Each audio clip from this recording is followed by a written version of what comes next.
Okay, so I'm back with some more Ocarina of Time Master Quest. I think that's what this is anyway, right?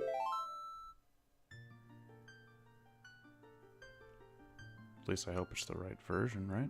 Let's see. Well, we'll find out. If not, I'll have to reset this thing.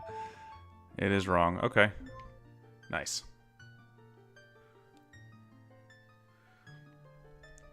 Well, can I... No, I can't. Reset time. Hang on one sec.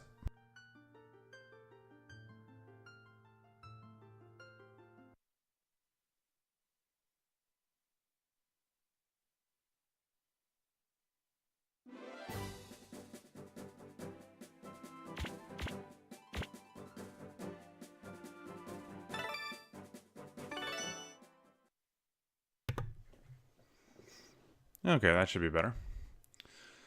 So, I am playing the GameCube version of Master Quest.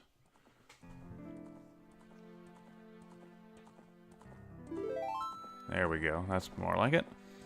And the reason for that is because that's the one I own. I have switched from playing on the GameCube officially to the Wii.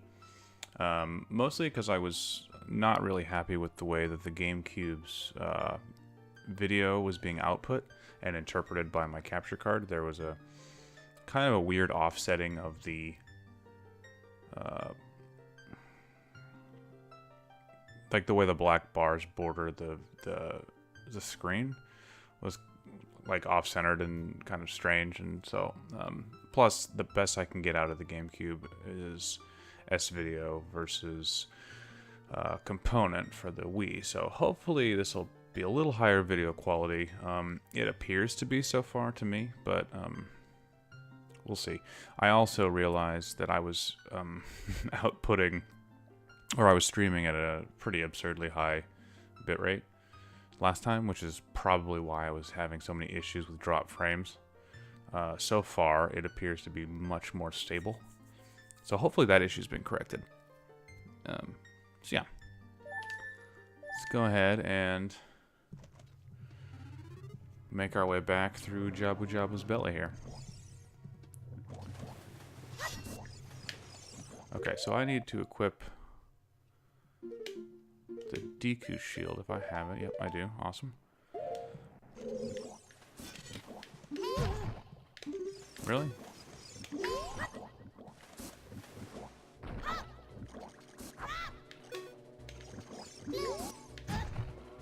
How am I?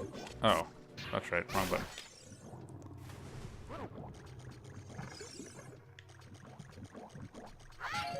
I've already forgotten the controls.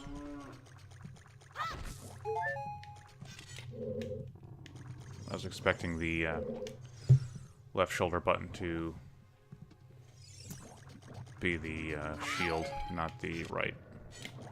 I've been playing too much Dark Souls lately. Oh, I have the bow now. Which is, or I mean the boomerang rather. Which is nice.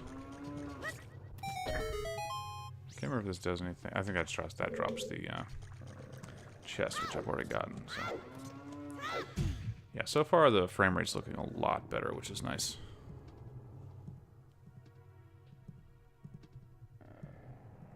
Okay. I had gotten to Princess Ruto, but I didn't really do much beyond that. Oh yeah, that's right. That's right. Okay, now I'm starting to remember how this whole thing works here. I'd forgotten what you're supposed to do about those wiggly cube things. They're kind of like Jello cubes, I guess. I don't know what you'd call them. But that's how I'm gonna get past that too, I think.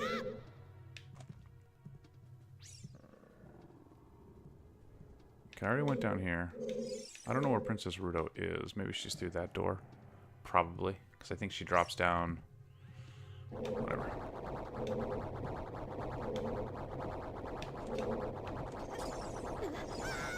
Nope, that doesn't work. Okay.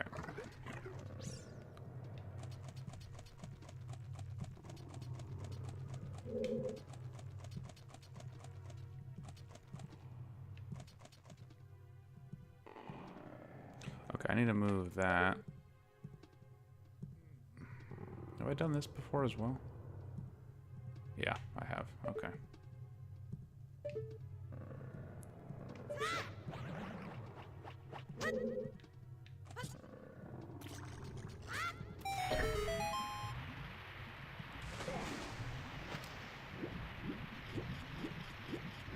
It's gonna take me a minute to remember what exactly I have done and what I haven't done.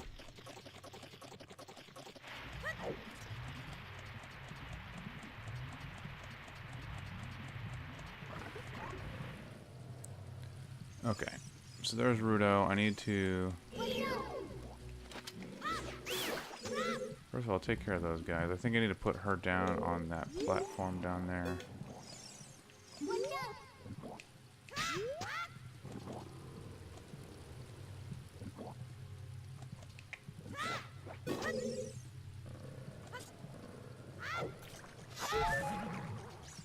Well, let's see first.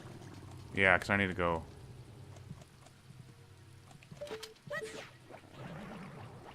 Oh, that doesn't work? Okay. Yeah, no, that doesn't work. Okay. So I think I need to put her down on this.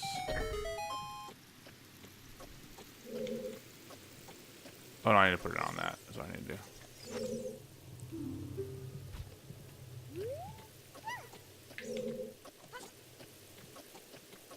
Oh, I hate the way that the mechanics on this work. It forces you out of the... That's really frustrating. Okay.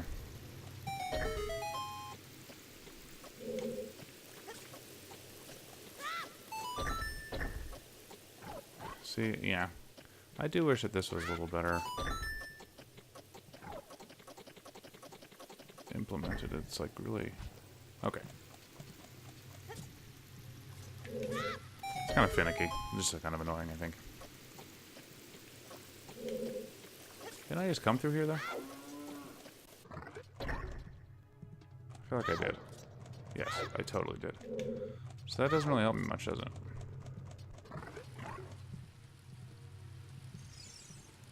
Yeah, why would I want to go through the same door I just came through?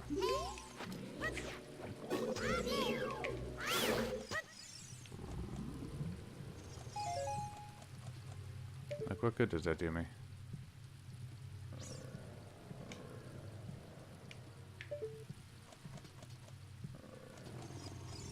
Can I go all the way up there? I should be able to. I think the water spout's high enough. Yeah, for sure.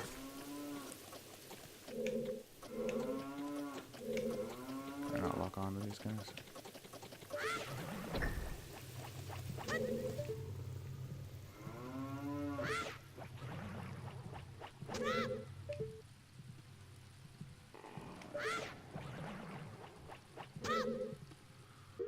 What about...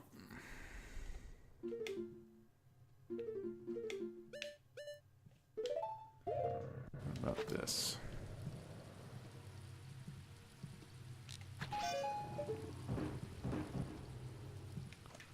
Okay.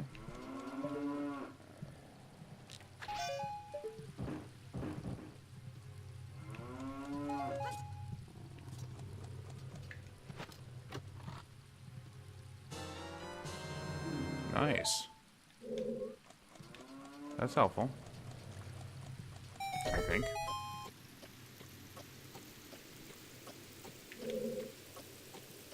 But where'd the other treasure chest land? Or is that the only one I get? Oh no, there it is.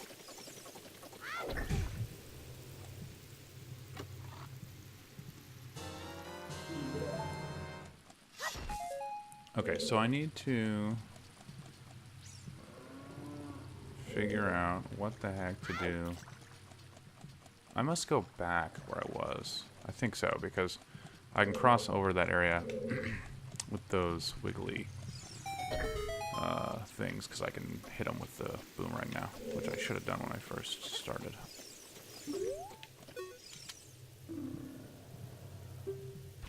Although I think I'm supposed to take her with me the whole time, which there's no real way to do. Because I can't get past here, I don't think. Let me see. Maybe he will stop if I hit him. Nope.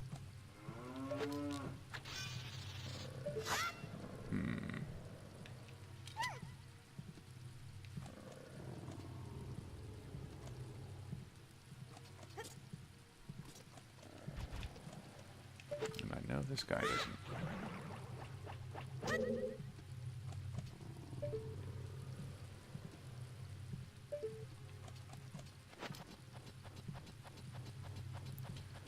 All right.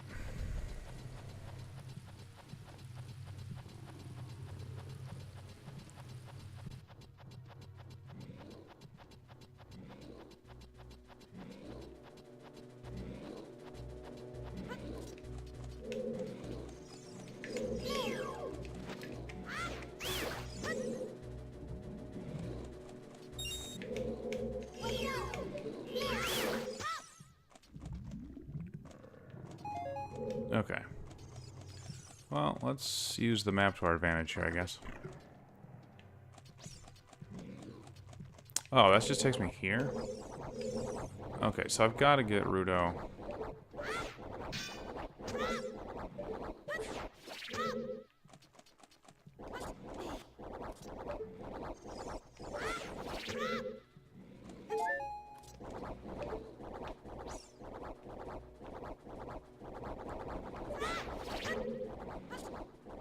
Yeah, I've got to get...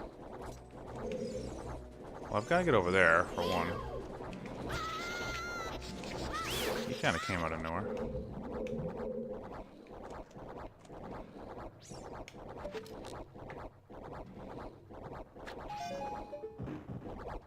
Where did that drop?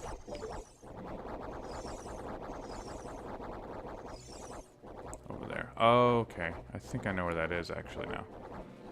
Although I don't have any idea how to get there. I guess I can't make that jump. What?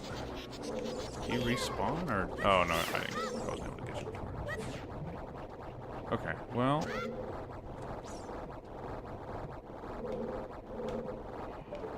How do I get to you if this platform won't let me jump far enough? You've got to be through the door. Huh.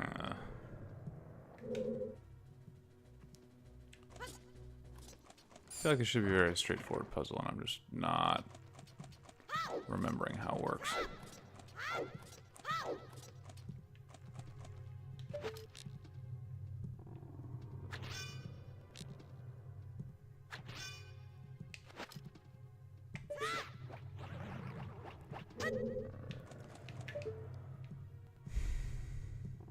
Maybe I'm just trying to like Wind Waker this too much. But I thought there was something where if you hit all three of these, something happens. But I don't know that that's even possible. I don't think you have the range.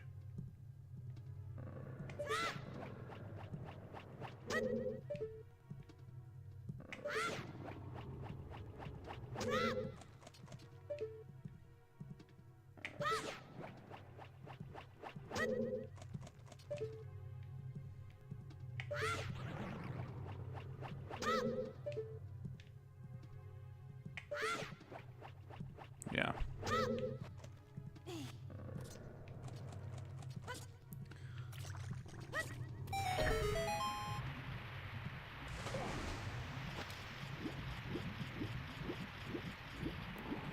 I hear something. I also feel like this has something to do with it. Or is that just... yeah, I think that's just used to jump.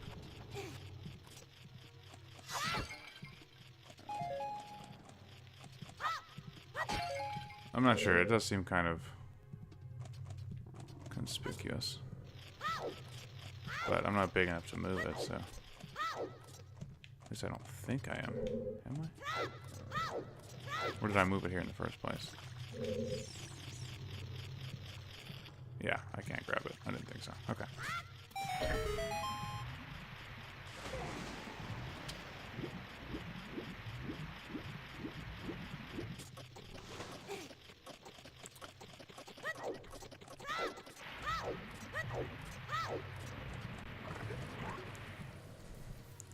So...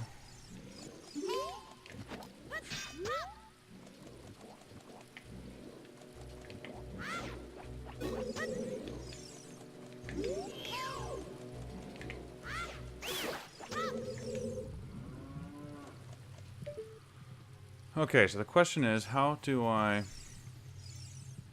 must have to go out this door, because if I didn't, why would Rudo... But didn't I just come through that door? That's the whole thing. It's like I just came through there, and I can get there. So why on earth would I need to have her sit on the switch, unless something else happens? Other than just unlocking that door.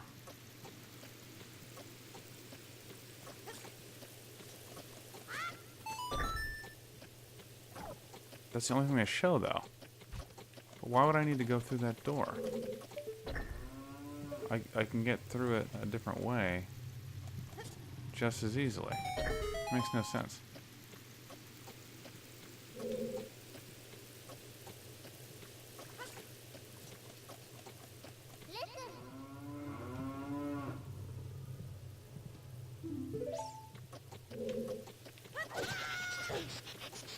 There's no way to get past it, I assume. Yeah. One more try. Nope. Okay. And this guy... Okay, fine. I got that.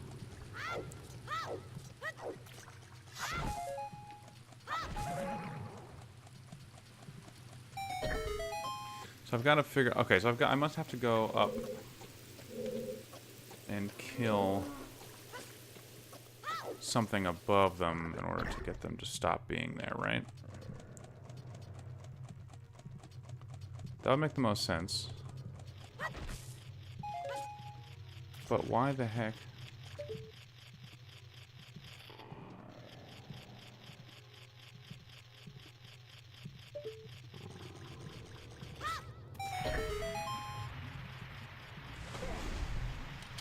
Yeah, so either I'm going through this area backwards or something.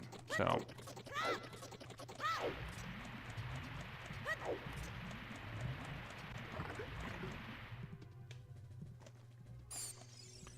okay. Can I kill these guys? Are they too far away? Nope.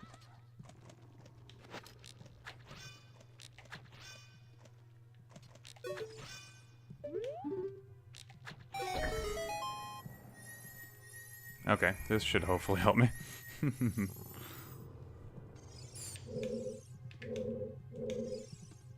Wait, is it... Where the heck is that chest?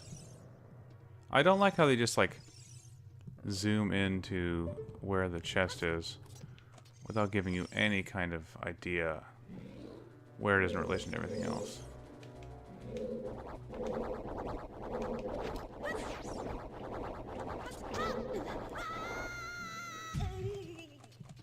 This makes no sense.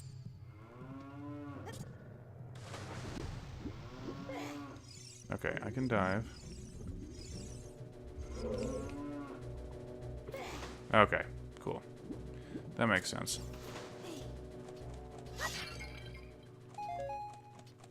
Please give me a heart. Just goofing around too much.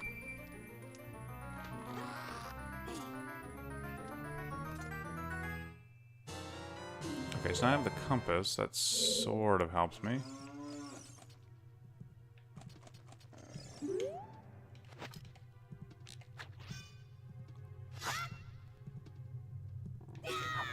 feel like this button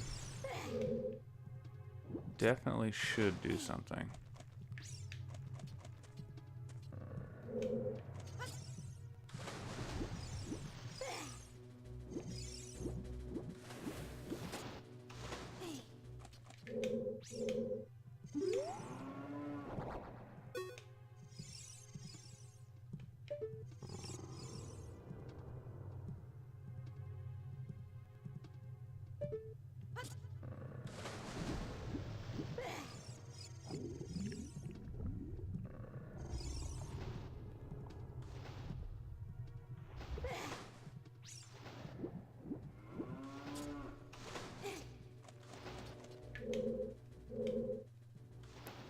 So I have the compass now, but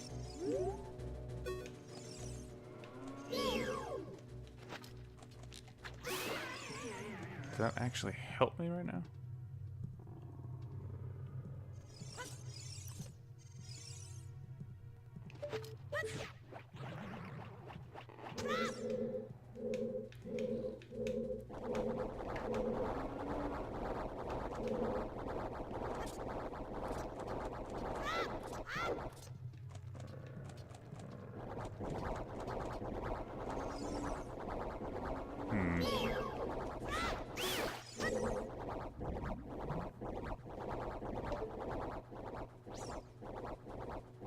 So I'm pretty sure I can't get through there. Right? Oh, really? Jerk. Okay. Oh, those rupees all fell from those guys, didn't they? Yeah.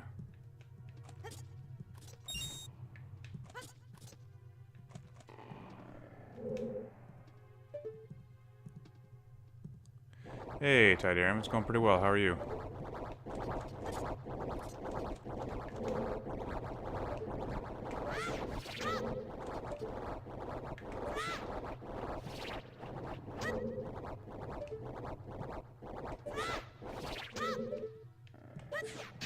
Oops.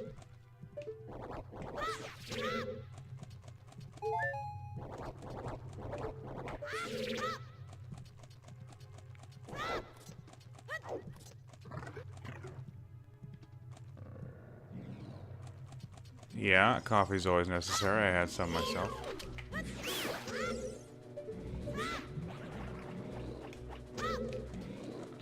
These guys always sneak. Ooh, man, you can really see the seams. So, did I bother trying to go through here before?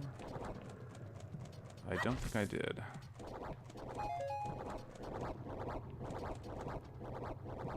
Oh, that's no fun. Yeah, I have to, check on... I have a car that I haven't used in a while, and it's been sitting, thankfully not like in the sun or anything, but I know like anytime you leave a car idle for a long time, the tire's like the first thing to always check because they can dry out and all that kind of stuff, so... I know the feeling.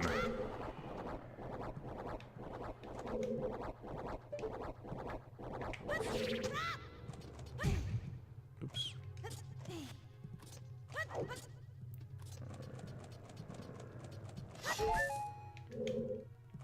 Okay. I think...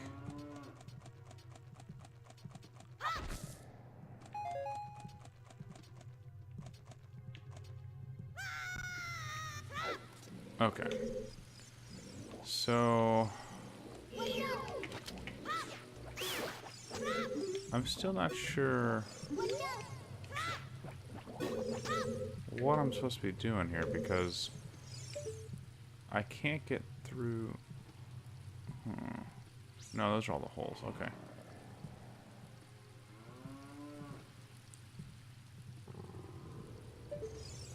I'm missing something and I don't know what it is.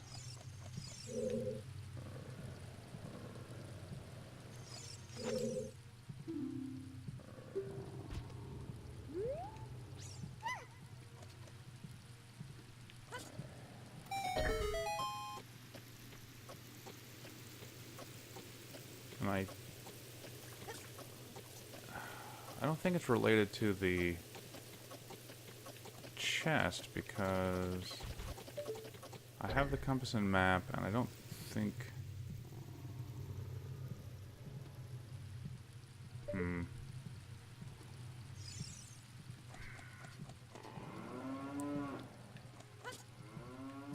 I feel like the regular Ocarina of Time version of this dungeon is a lot more straightforward than this.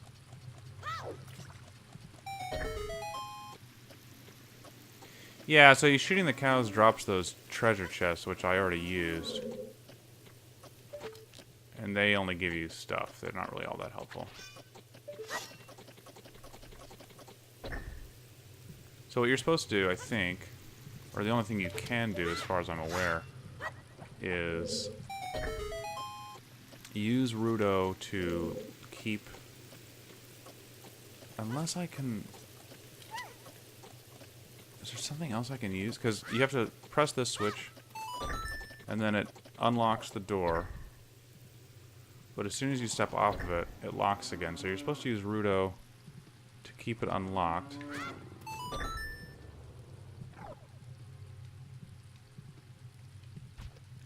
Which is fine. But then... I've gone through here before.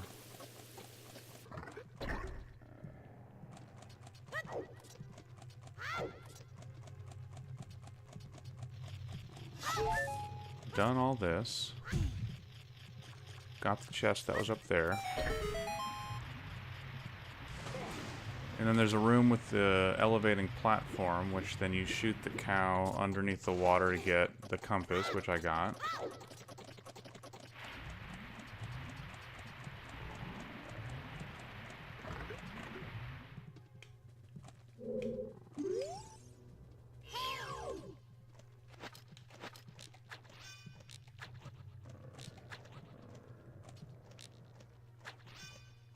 Better off shooting manually, I think. Nope.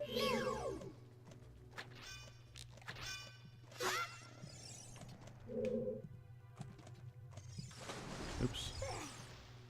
That's not what I wanted.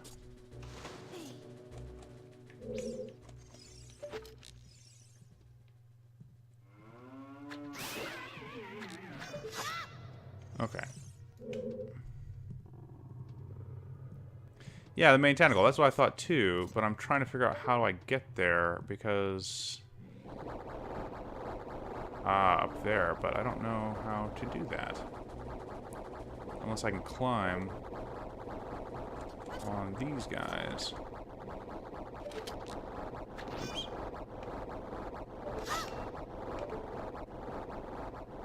Yeah, I've got to get up there, I think. Maybe.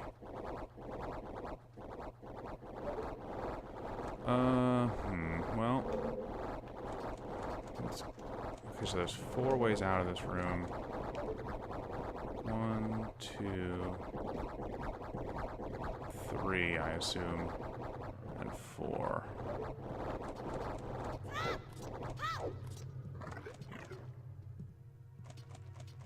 I can't go through that door yet, obviously. So I'm trying to think if I have to drop down one of these that I haven't been down yet. Although I think it just takes me... Yeah, that just takes me straight down there. I think all of them just take me below.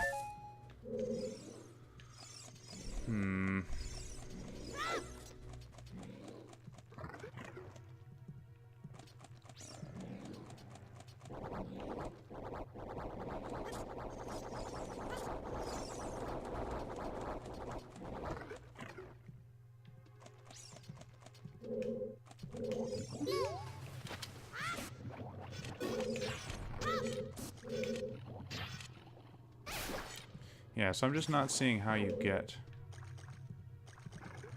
to where you're going to hit that tentacle, I think, is the problem.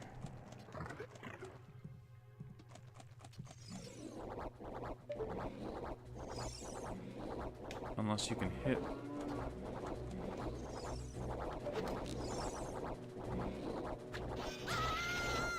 I hate those guys because they clip through the wall, or the floor. They hit you.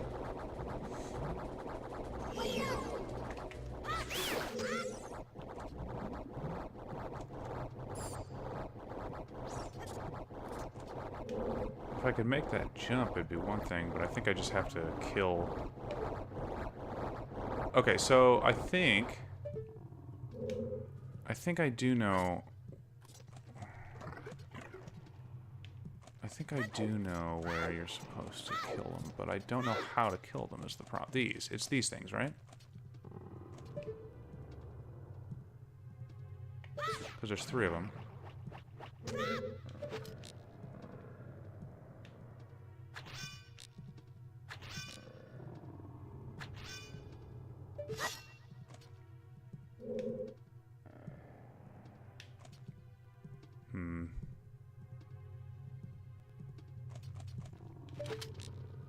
Those are just decorations, really?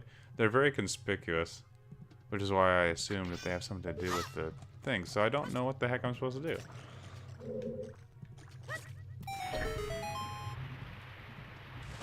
Oh, man.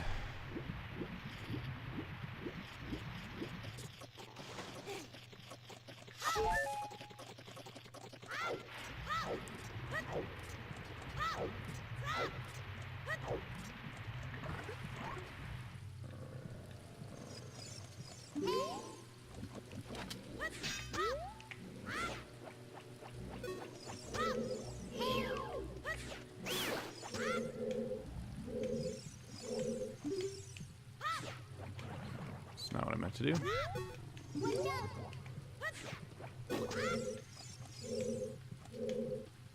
Yeah, I just don't get what you're supposed to like.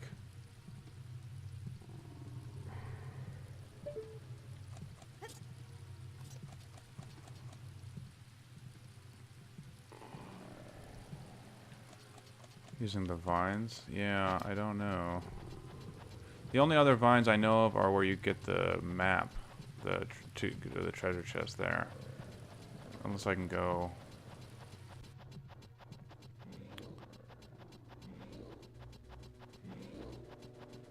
Maybe there's another place.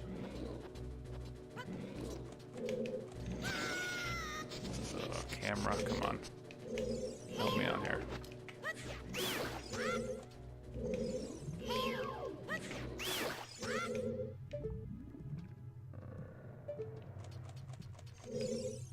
Yeah, so they stop there.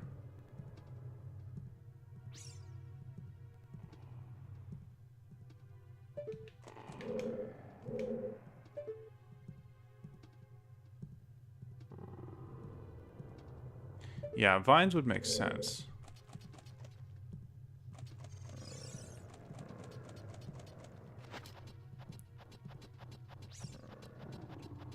But I'm not seeing anywhere else they lead, at least not this section.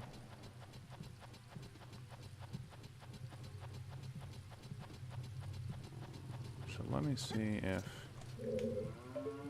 Are there any other vines around here?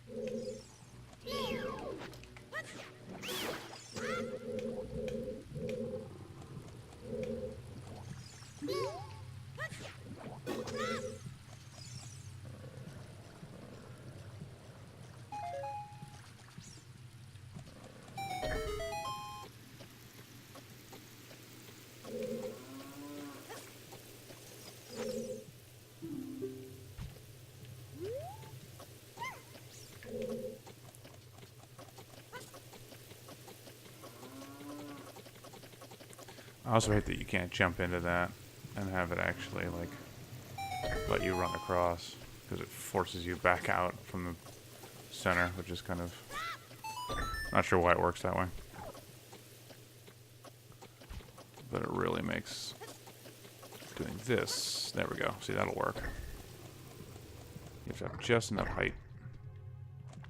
Okay, so let's see if the vines in that other room take you anywhere else. I think they only take you to this chest. Yeah.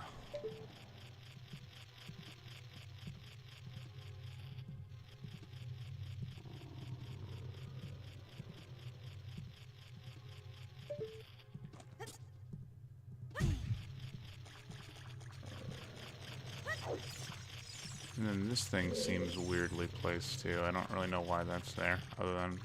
Well, no, I really don't know why that's there, other than maybe jumping to the vines. But it doesn't seem like it's particularly necessary.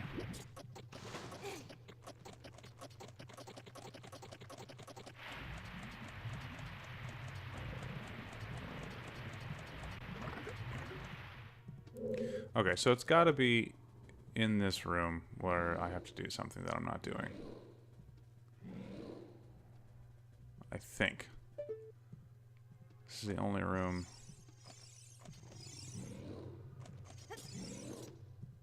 that I know of.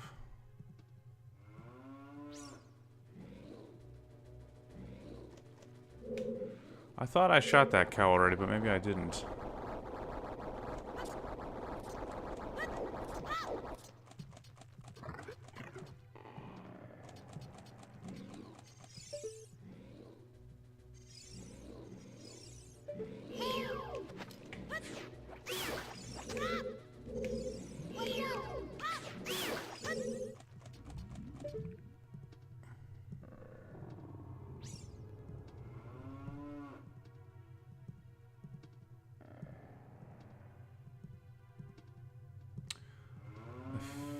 What is that?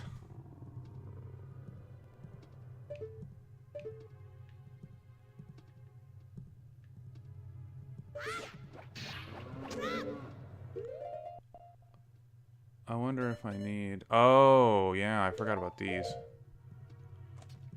Okay, let's see if this is far enough away.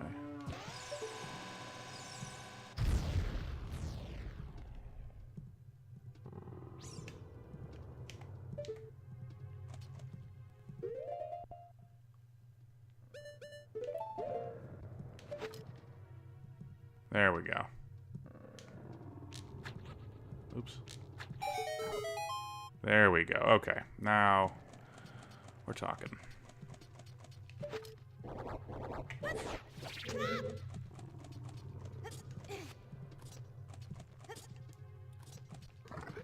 I forgot I got those bomb shoes.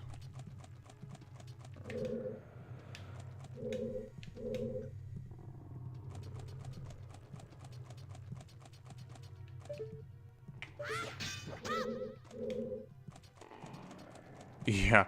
Well, I mean, they at least gave you the clue that there's something going on because you can hear the cow. So I should have realized that there was something to do about that earlier. But I completely didn't realize. Huh.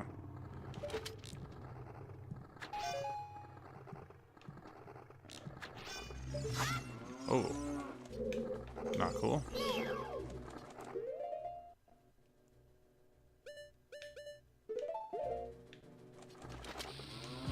Oops.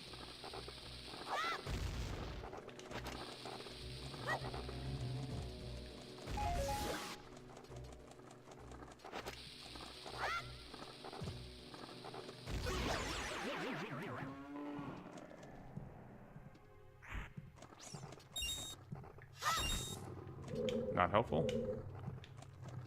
Okay, there's more of these guys. I wish you could hit these guys with the boomerang. That's all that does? Okay.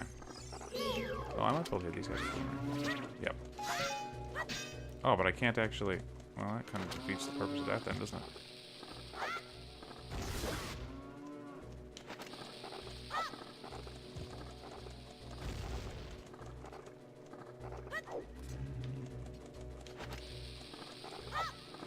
Oops, I didn't mean to throw it.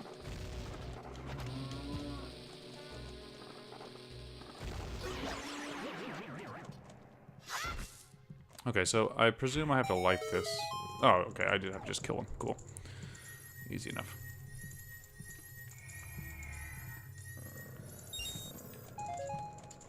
What's in here? Deco sticks. Awesome. Okay, now I have to light something, probably. Let's go find out what before I light the Deku stick here. Oh, I have to burn the... yeah, okay. Gotta burn those.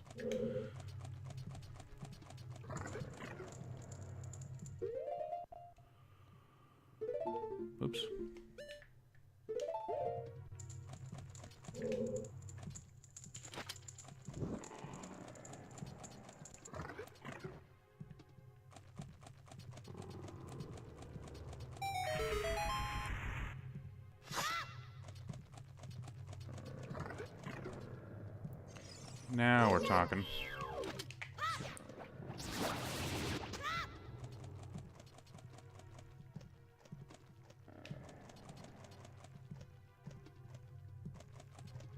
Come on.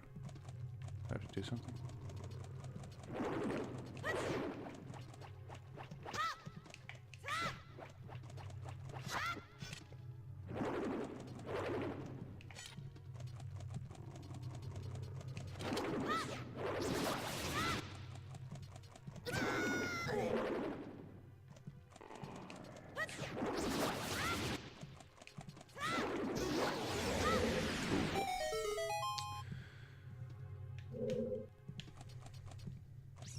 Now, I should be able to make a little bit of progress here.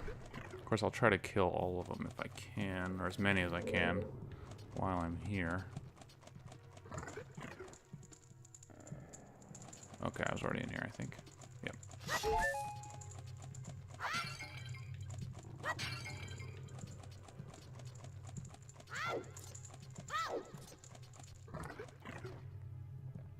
Okay, so I went in here. Let's go this way. See what's down the center. Okay, cool. Uh-oh. I just heard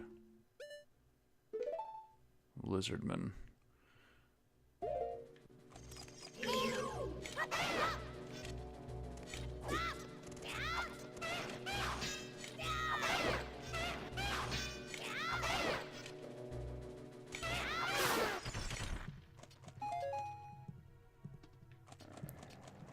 Cool.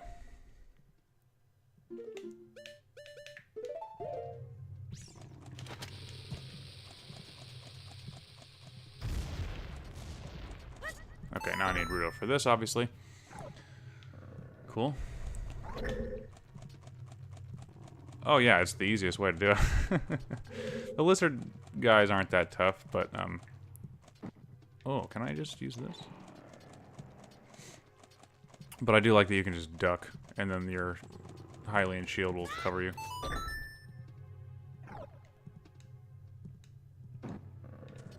Oh, I totally can.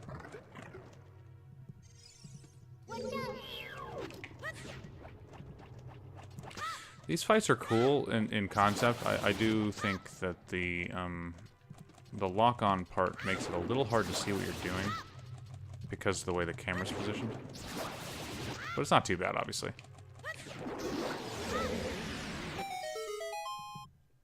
But I do think they're a cool concept, actually. Okay, so I killed those two. Now... Oh, my box disappeared. Okay. Oh, they're back.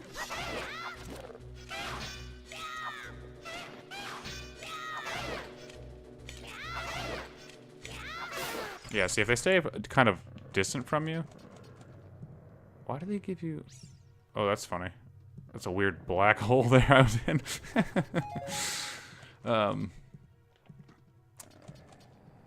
If they stay kind of distant from you, you can pretty easily just slash them to death with the jumping slash, which is cool. Oops, wrong thing.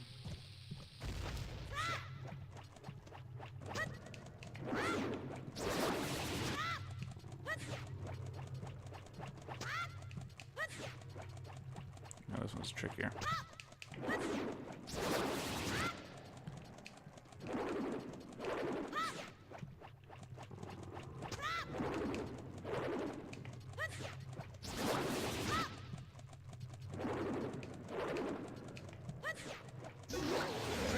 Cool.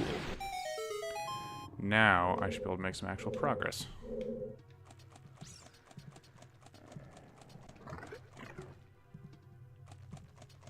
Okay, I think that's everything, right? Did I go through already? No, I didn't.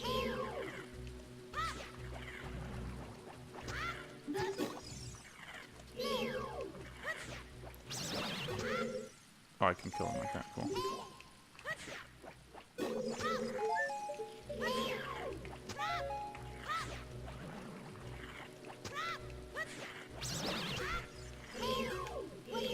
So what are you supposed to... Well, whatever. I'm not worried about it. I'm I'm just kind of wondering what the point of that is. Like what they do if you get close to them. They must come out of the ground and attack or something. I thought I saw the Skulltula there, but he kind of disappeared. Weird, whatever.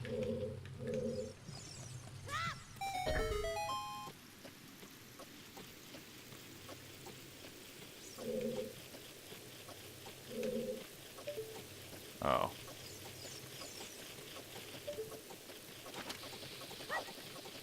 That's not gonna work.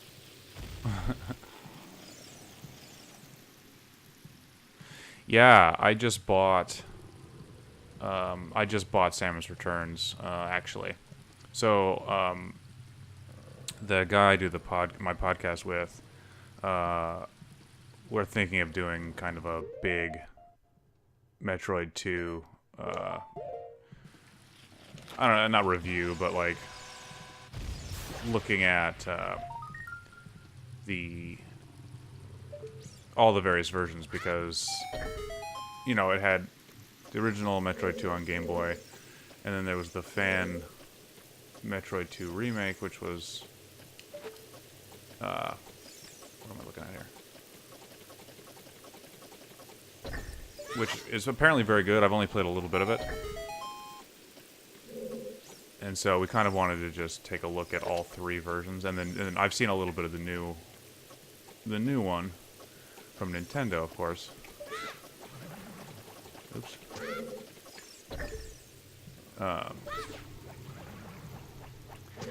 Yeah, it's definitely kind of in the style of Fusion and Zero Mission in terms of its mechanics, I think, which isn't a bad thing, but it's very different, oops, in how it plays from the original in a lot of ways. It's a lot faster. Dang it. So it's kind of cool to see like a fan's perspective on how they would interpret a Metroid game versus what Nintendo eventually ended up doing. So yeah, we just kind of want to take a look at all three of them and compare them a little bit. The original Metroid 2 I've played, I have not finished it. It's, you know, even though it's pretty linear, because it's black and white and because the screen is small, you don't get a great sense of where you are, or at least I never did. I imagine that the 3DS version will be a lot easier because it's probably going to map the game's map to the second screen, which would be really convenient. That's probably my favorite use of the 3DS's second screen, honestly, is using it to hold the map.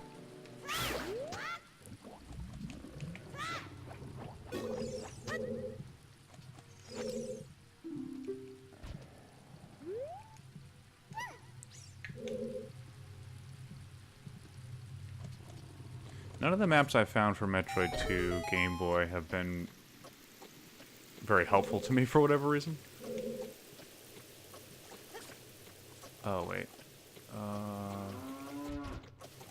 I'll come back because there's a treasure chest over here. Okay, I guess not. That's not what I thought it was. Great.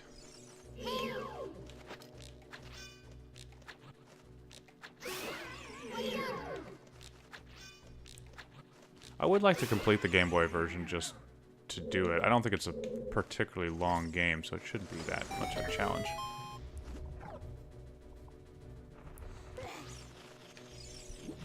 And I also, of course, want to play the remake, which I will be able to fairly soon. I should get it hopefully by Monday, maybe.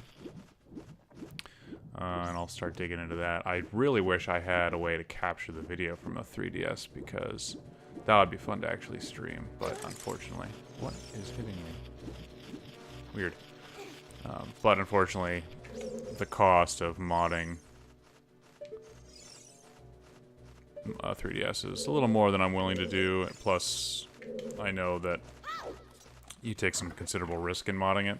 And 3DSs are everywhere, and they're not...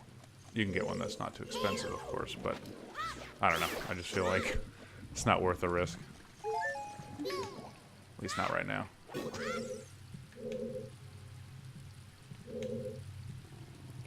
Is she back over here? Yeah.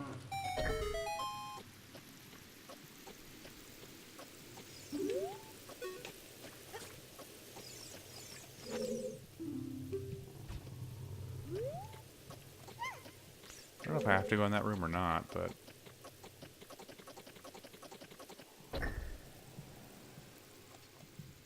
It looked like I needed a way to burn the webs. What do I think of Bloodstained? I'm super excited about it. I played the demo because I backed it, and I cannot wait for it. I thought the demo was good. It was a little short, of course. Not that I can really complain about that, but I thought it felt really good to play. I thought compared to, you know, the games in the genre that we're all familiar with, it was right along with those. Definitely in the Symphony of the Night kind of weight to the character and the way the animations work. Obviously being 3D, it's a little different. I would have loved it to be in true 2D, but I know that the costs associated with that are probably not worth it. Because you can do a heck of a lot more once you have 3D models. It's just a lot easier to get them to do different poses and all that kind of stuff. So I get it. And it looks good for what it is. I'm not really against having 3D assets for side-scrolling games.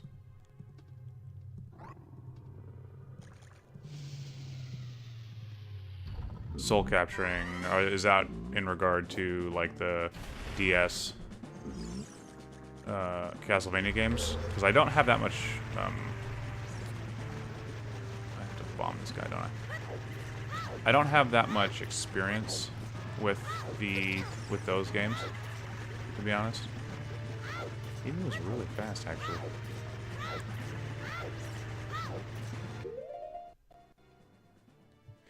Yeah, exactly. The movement speed's almost exactly the same. Like when I play... Oops. When I play Symphony of the Night and I played Bloodstained, it was like, oh yeah, the movement's like practically identical. Where'd he go? There he is. So I had no problem with that. I thought it felt fine.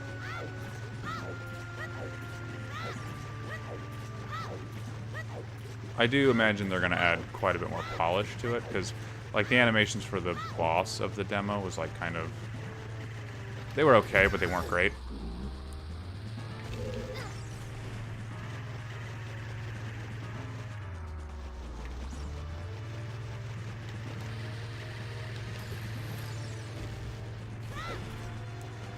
I feel like he's supposed to turn around more than he's turning around. Or I'm doing something totally wrong.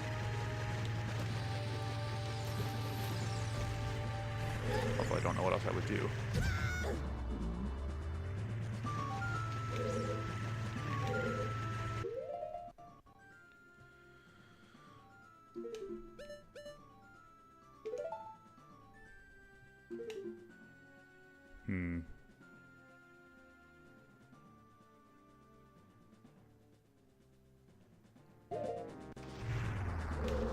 Wait.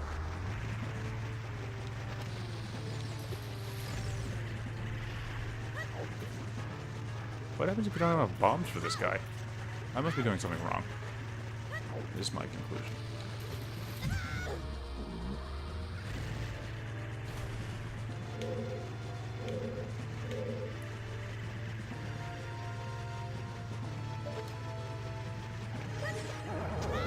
Oh, yes, I was.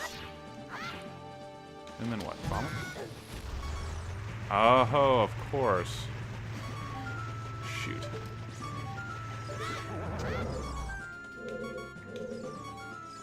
Well, this is gonna be unfortunate, because I'm gonna... die. So let's do that. Yeah. I kind of remember now. And then use the bomb shoes, I think. Oops. It's arenas. Tough. I do not like it. Way Forward has a new Metroidvania. Okay, cool. Yeah, I mean, I like Metroidvania games quite a bit, although some of them are a little more collectathon-y than I like. Like Symphony Night, in fact, I think is a little more grindy and stuff than like Super Metroid, which I like a little bit better.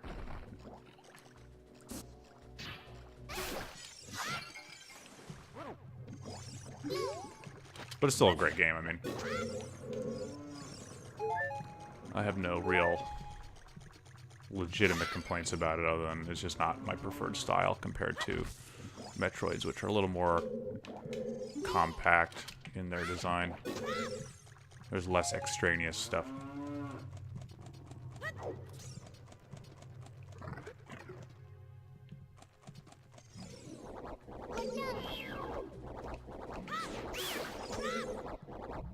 Okay, my question now is...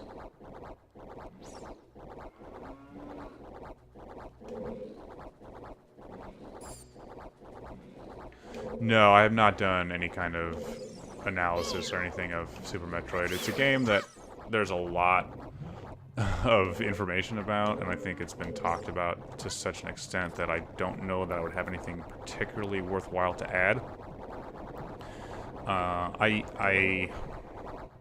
I would like to do it probably at some point, but like I say, I don't know how valuable my input on it would be, and so I tend to focus on games that have a lot less, I don't know, input on them or whatever.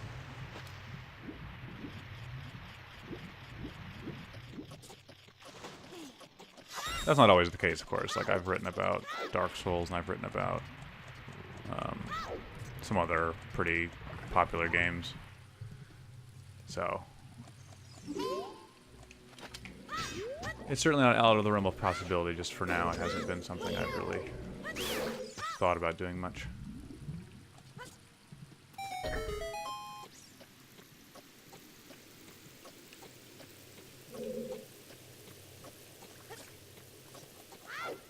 Oh, I have like no bombs.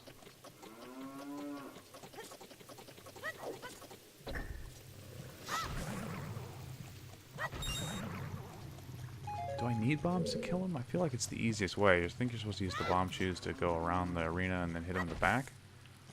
Or something.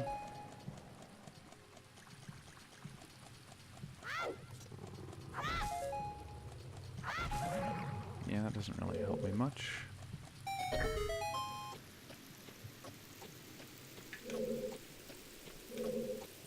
Well, let's see. Let's just go for it.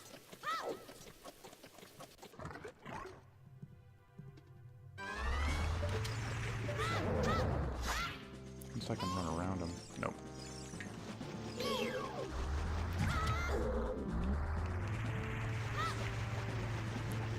Oh. That's right. I think I can just do this time. Maybe.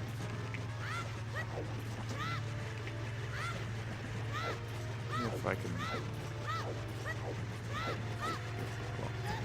Oh, come on. Link, your movement, Link, is just incredibly annoying. Am I getting closer? No. Yes. Very slightly.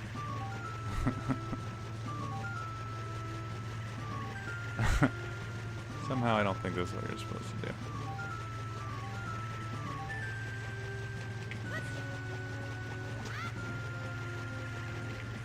Does that slow my momentum?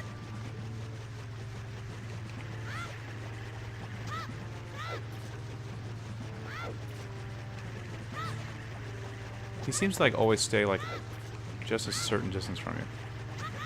Alright, forget it. Let's do it this way. Oh, now he's gonna turn around on me.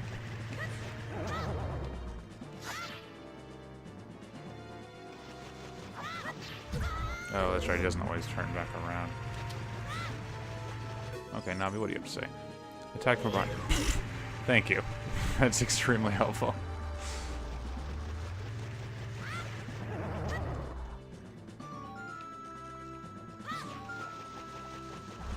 Oh, you can't... Huh. There we go.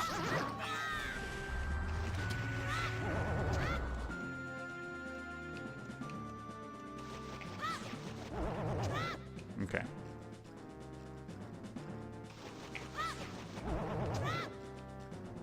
I'm surprised he keeps coming out this way. Ah, too far.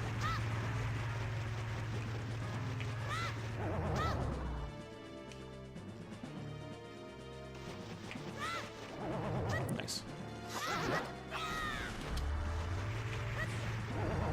See, now I feel foolish because he's actually not hard at all. I just had totally forgotten what you're supposed to do with him. Oh. Helps if I have the sword out.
Yeah, that's true. I mean, it certainly wouldn't hurt anything for me to write about it.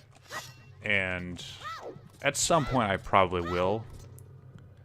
I actually do plan to write soon about Metroid Zero Mission specifically.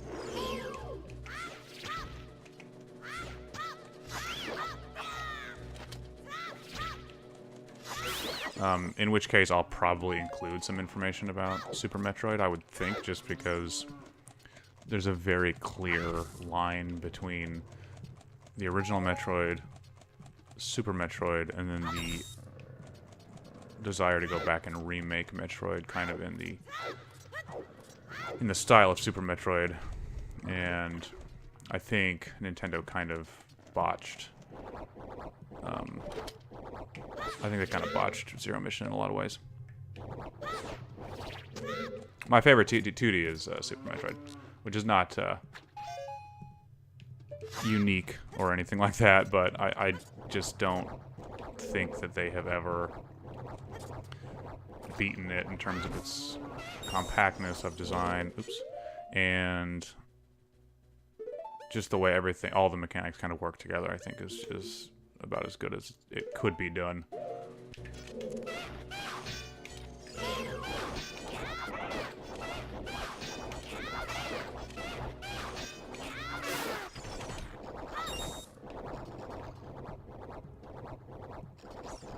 And then after that, I think I like the original Metroid best.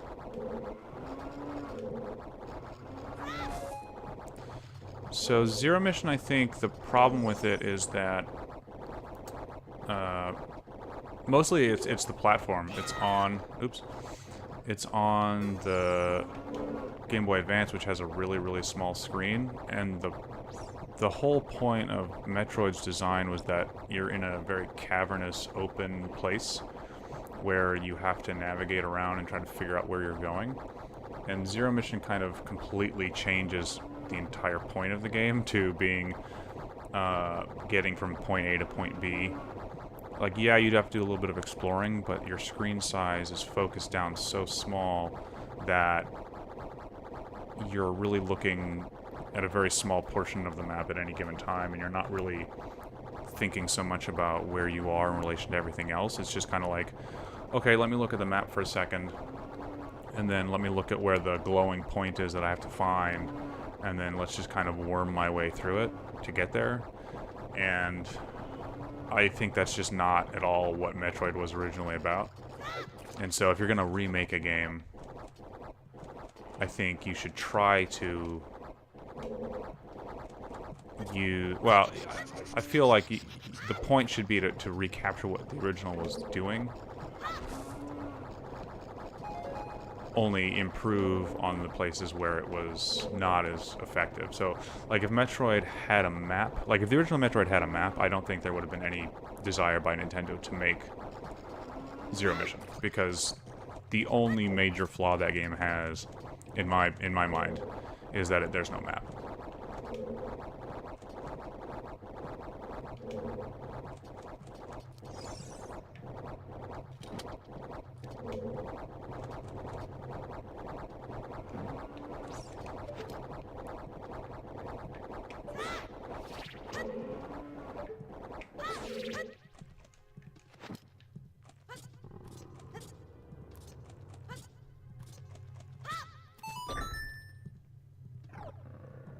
Plus, like, the way you get around the world. Yeah, the punishment's pretty brutal, but if you had the save state, or the save, like the battery save, like the, yeah, and that's a minor point, I think. Like, so first of all, if you could save the game more conveniently, like you could for the Famicom Disk System version, like if it had a battery save the way that Legend of Zelda had a battery save in North America, I think the complaints about that would have been basically zero. And what did I just do here? And yeah, and if they had just, and if like on your reloading of your save, if you had all of your hit points and missiles and all that stuff, rather than having to reacquire all of them and farm for them, then like you would have solved all of the game's problems. So it's not that the game didn't have flaws; it definitely did, or does, I should say. But I don't think the improvements of Zero Mission are so vast that it makes that much of it. Oh, that's so I can get the treasure chest. I just realized. Like if they just had some very small improvements, the game would have been perfectly playable by modern standards. Whereas Zero Mission completely changes the way you navigate around the world. One of the things I actually kind of disliked about the Game Boy Advance Metroids is the way that the wall grabbing, or the ledge grabbing works. Oh, is that all that was? That's not very helpful.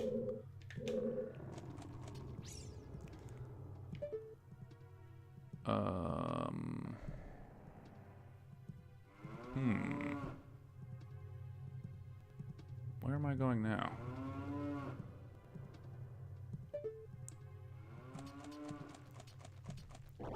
Yeah, Fusion is definitely, I don't know how I feel about Fusion. I don't love it, that's for sure. I think it's a pretty solid game mechanically. I do like some of the ideas that are presented in it a lot, but I do not like the way that the game blocks you off from access based on like arbitrary story points. I mean, the whole point of the original games was that you have to explore to find items that will then allow you to go back and explore other areas that you've seen before and just didn't have access to. That's, you know, that's a pretty basic concept of that game. And Fusion completely destroys that. It's just kind of like, oh, well, you have to get to this terminal, and then now you have access, and then you have to get to another terminal, and now you have access. It's kind of... It's just so A to B that, you know, it kind of takes a lot of the fun out of exploring.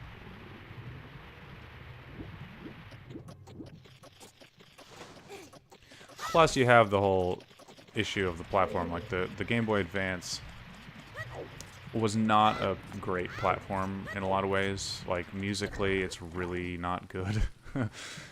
It suffers a lot just because the hardware had some really strong limitations that even, like, the Super Nintendo didn't have. Like, if you look at the way the animations work in Super Metroid versus Metroid Fusion, there is a huge difference, and Super Metroid is vastly superior. I never have liked the way that they've redone the animations for the Game Boy Advance versions and onward. Like, it's kind of a really small thing, but one of the things that drives me crazy in Fusion and Zero Mission, and apparently it's present in Metroid 2 Samus Returns, the new one, is the way her feet look when you roll, or when you, like, do your somersaulting. Oh, I forgot to get a box. Wait, I feel like there's something else I need to do down here.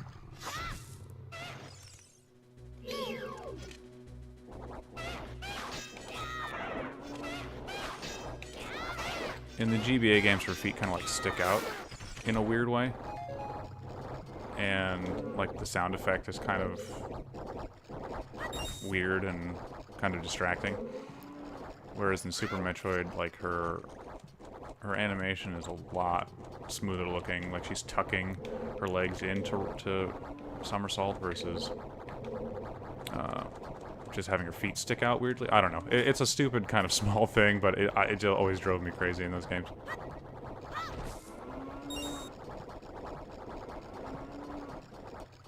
Plus, if you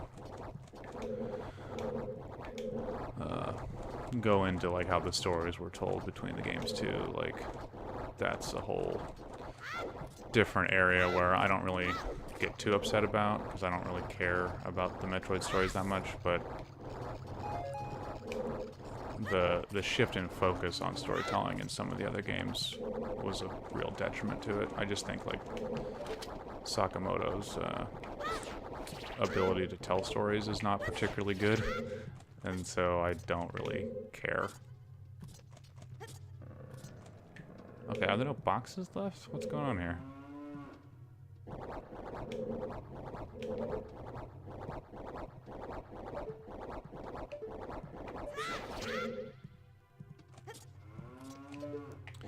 Yeah, I think there's just a difference between how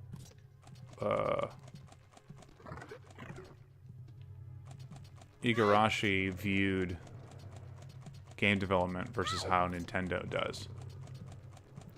I think Igarashi's very straightforward with the intent of the game, and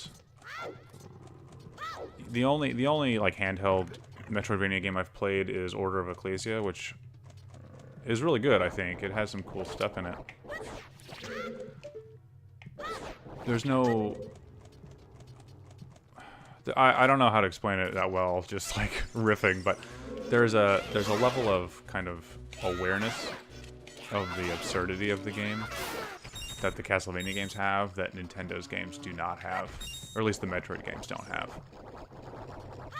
And I don't mind games taking themselves seriously, but if you're going to do that, you have to understand, like, how making a game super melodramatic, like Fusion is, or how Other M is. It's like, that works against the game's design in a lot of ways. So basically, like, the story and the way the game plays are not complementary. They are kind of at odds with each other. I don't know what I'm doing here. I'm just going back and forth. I thought there were boxes that I could use to put on the Switch over here. Where did those go? Or do I need to talk to this cow somehow?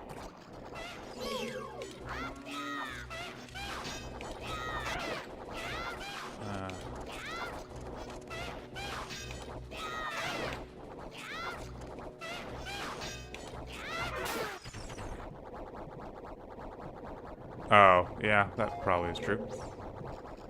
So is the cow here just to give me... Oh, I bet that is what the cow's... Oops. I feel like this is not the room I thought it was. Okay, fine. Let's go back to the other... Clearly, I'm doing something wrong here.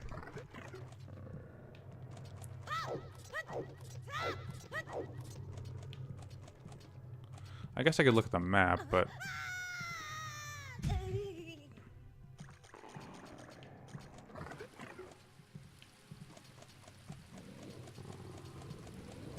No, this is back here. What am I... Okay, let's take a look.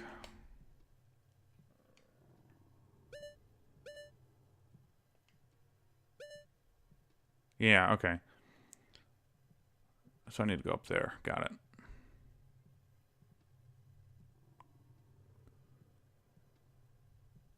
Okay.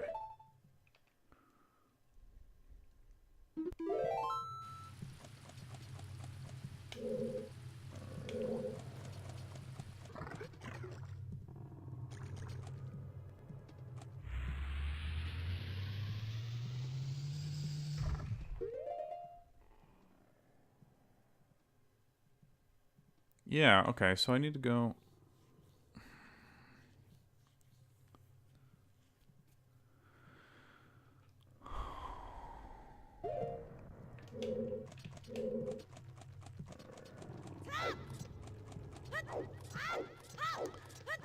Yeah, I did play the... Well, I played Metroid Prime, and then I played a little bit of Echoes, and I've seen... whatever the third one's called. Metroid Prime I really like. I don't like scanning all that much. It's not my favorite part. And I don't like how often you have to change your visor and weapons. I think they kind of overdid it. But, I mean, for the most part, it's really good. Echoes was okay. I didn't play too much of it, so I don't have a great overall view of what I think about it. But, you know, mechanically it was sound. I think some of the puzzles were a little more convoluted than necessary. And I just don't like the idea of the third one, just because of the whole multiple bounty hunter thing. Kind of just turns me off.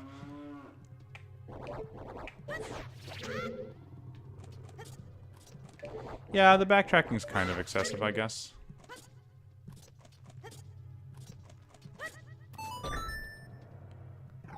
I feel like there's something wrong.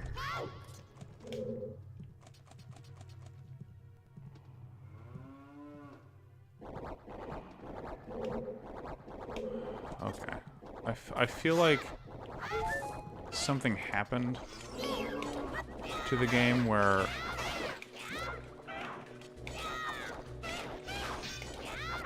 Like...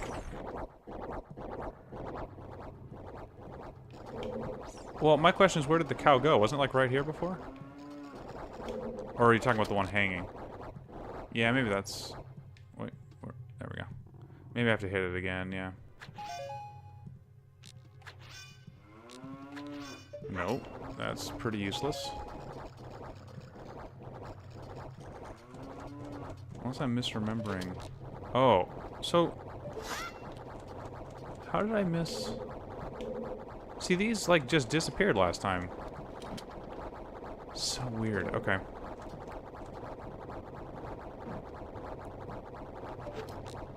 Oops.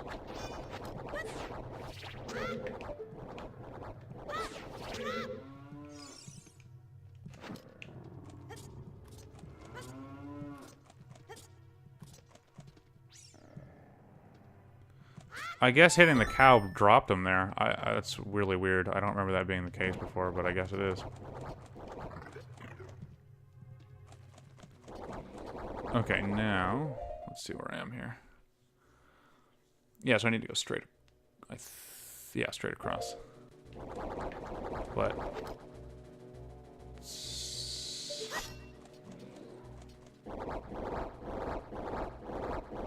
No.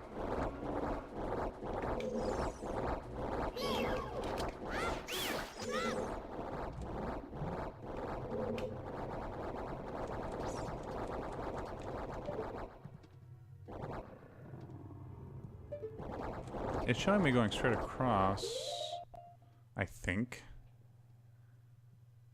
to get to the treasure chest and the... Huh.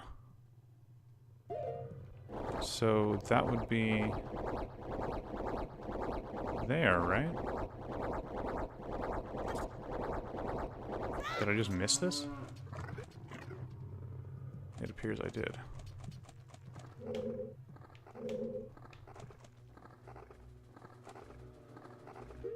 Okay. Bombs. Oops.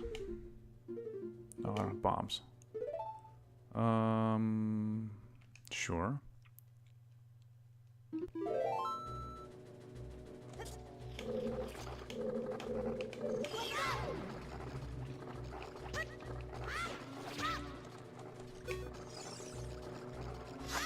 Speaking of Metroid Prime, I am curious as to what is in store for Metroid Prime 4. Because I'm kind of surprised they're making one, to be perfectly honest. Nope, that doesn't work. Okay.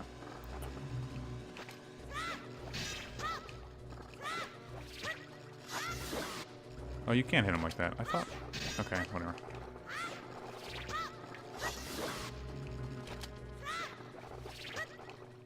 Yeah, I mean, I'm cautiously optimistic. The things I've seen Nintendo do in the last couple of games they've released, I've been pleasantly surprised. I mean, Breath of the Wild had issues, but overall, it's a solid game. So I have faith that they will be able to... Oh, I don't like that they're next to each other like this. So I do think they'll be able to do something pretty great with it if they really try.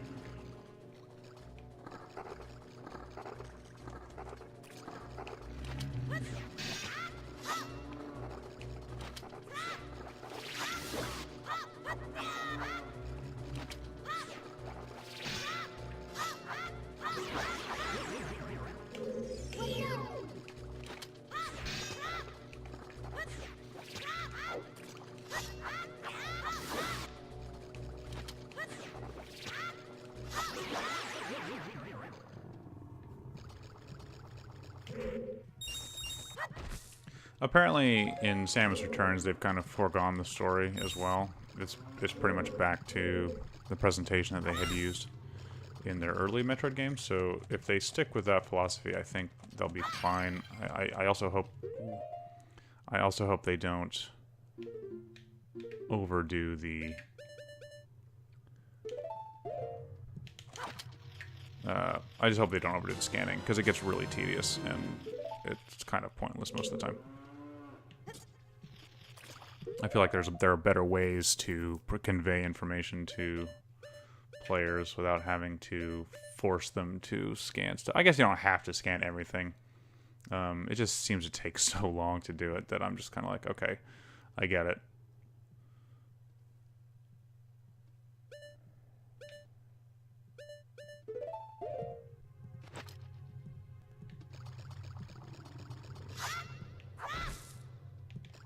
They sure make it so that you can't not.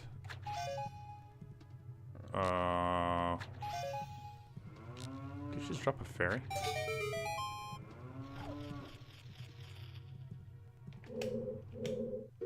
Nice.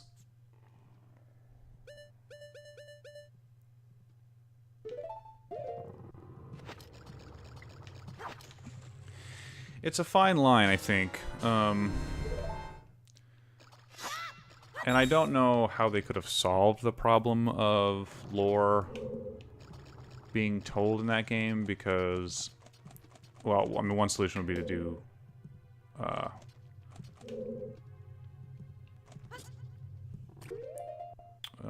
you know, cutscenes, which would be annoying. But since you don't pick up items that aren't... Oh. Okay. Since you don't pick up items the way you do in other games, like you don't pick up consumable items, you know? Since you don't do that, you can't do the Dark Souls thing and tell your game through the item descriptions. You have to have some way to convey what's going on if players are interested.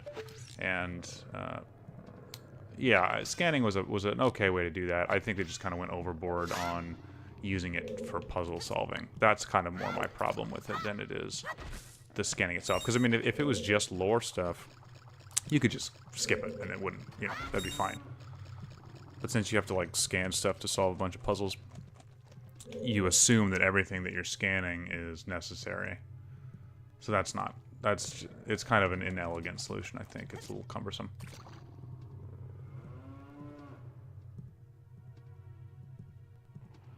Yeah, so actually, really interestingly, the audio log thing is a pretty old way of doing it. I mean, dating back to the original System Shock, which I don't know if you've ever played. But in that game, I think it works out pretty well. Because the whole point of it is that they were leaving audio logs specifically to help whoever would be left behind, or whoever would come to their rescue. It was assumed that somebody would do something. Oh, that looks like I have to burn that, doesn't it? And in BioShock, it doesn't really work the same way. I think BioShock is kind of clumsily told as well in a lot of ways. Like, the audio logs are cool in that the voice acting is good, and the picking up of the tape recorders is cool. But what I don't like about it is how people just seem to be recording themselves on, like, separate audio recording devices all over the place. Like, you're not picking up a tape, you're picking up a whole recording thing. And that kind of is weird, and they took it to a really crazy extreme with the records in BioShock Infinite, which are just insane. Like, it's the most ineffective way to do it. Obviously,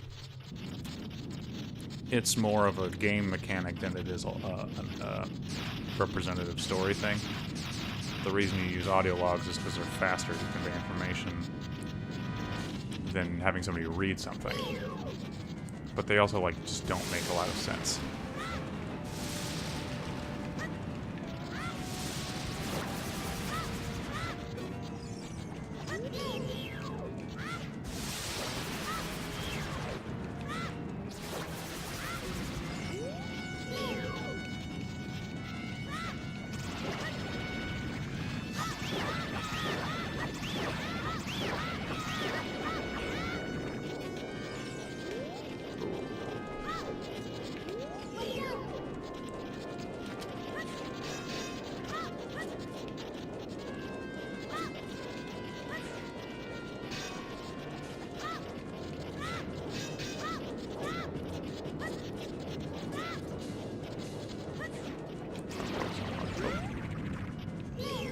Kill those things? Yes, I can. Oops.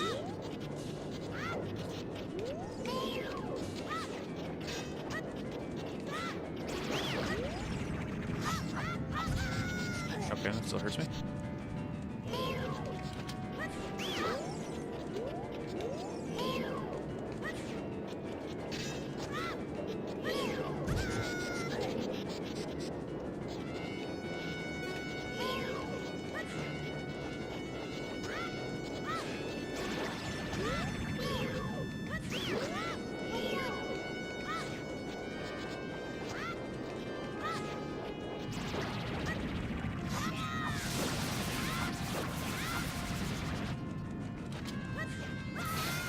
Whoa, I didn't have to do that.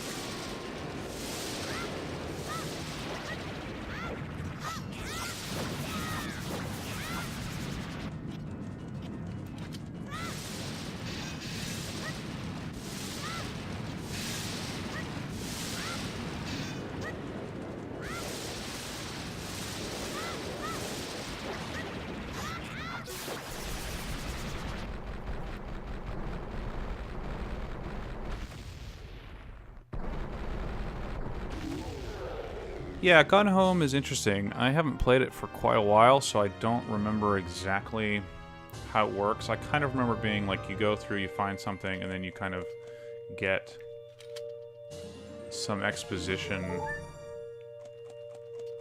as told through, like, their diary entries or something, right? Basically.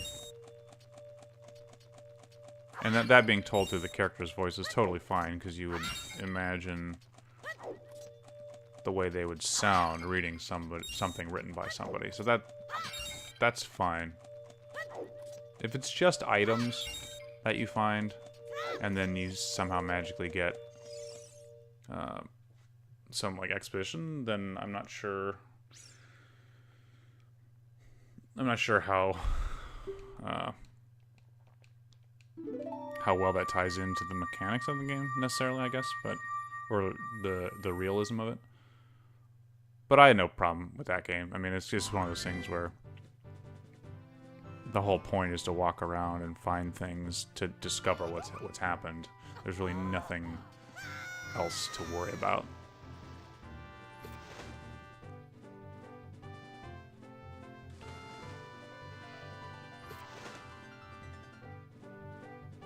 Bruto has a really creepy look on her face, actually.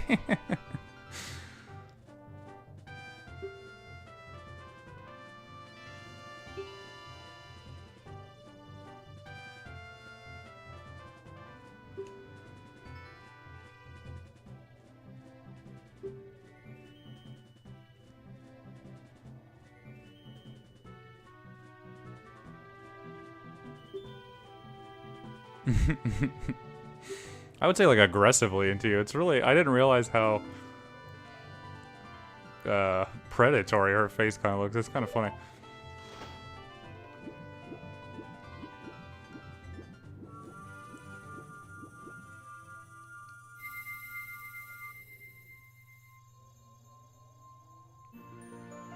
I would argue that in this game, Link has... Well, he has two characters who express direct interest in him. There's Saria, and then there's Princess Ruto. And then, of course, obviously, the game kind of presents that Zelda is sort of a love interest, I suppose, but, like, that's probably the weakest romantic connection that the game presents, which is kind of funny. Although that's true of several of the Zelda games. Like, that's how Twilight Princess is. I feel like in Twilight Princess, Zelda doesn't do anything other than act with, like, some regal authority, and that's pretty much it. Whereas Midna is the character who clearly has the most, the closest relationship with Link.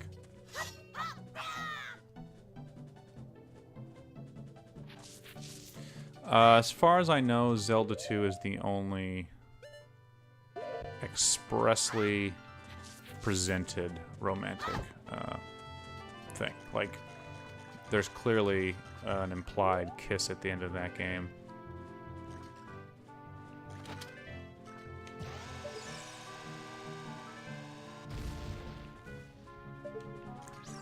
I can't think of any other games where that's true.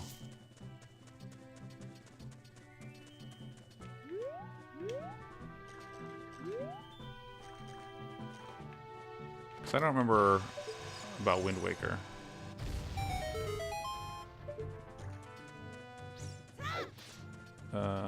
That's funny. It blows up everything but the rock. I love that.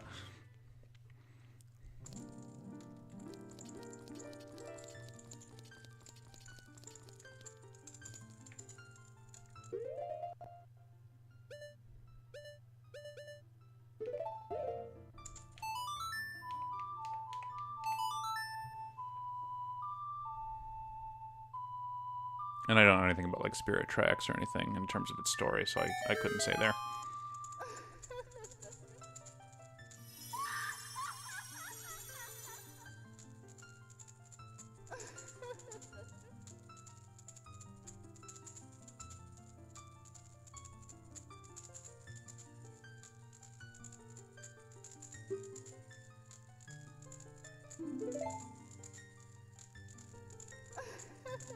I don't remember what this spell is. But at least I'll have something to do with my magic other than just, like, the charged attack.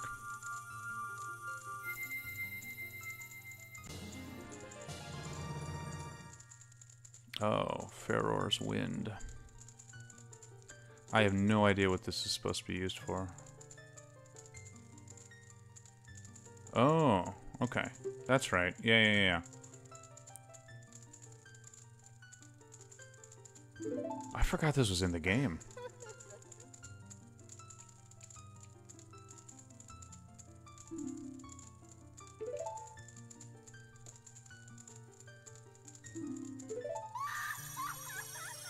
I totally forgot that the warping was in the game. That's probably going to be used in the water temple. I'm going to just go ahead and say that now,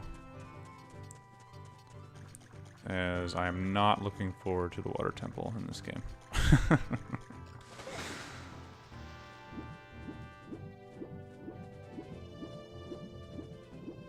Man, Jabu's residence is kind of dreary. Like, he just chills out here by himself in a pool.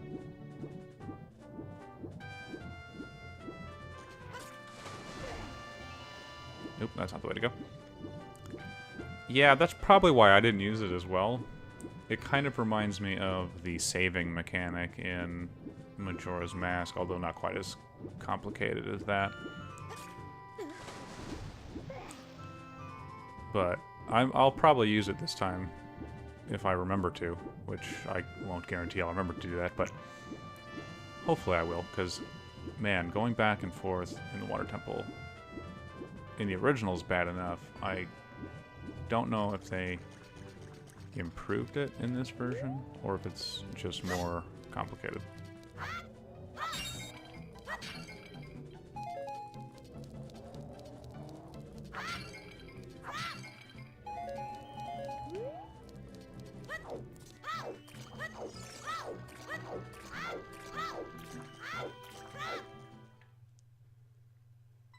I feel like most of the other temples, you don't really need it. Or, like, navigating isn't so arduous that it's important enough to need it. But in the water temple, I think it's definitely going to save me some time.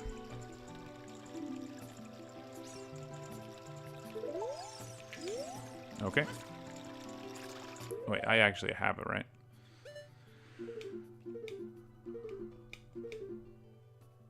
Oh, I have all three. Okay, so...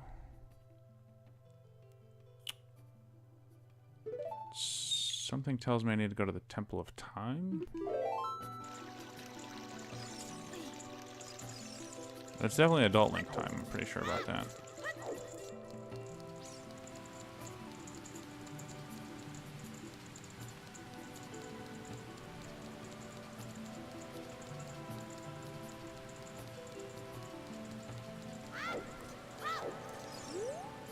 Oops. I hate that happens. Oh. Oh yeah, I need the chicken to get that,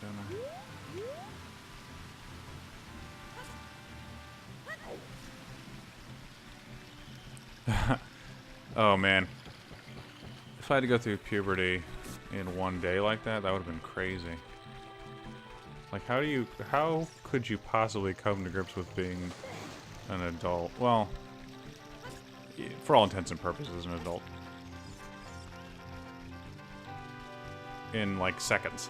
That would be insane. So glad that's not how it actually works. Although maybe that'd be better.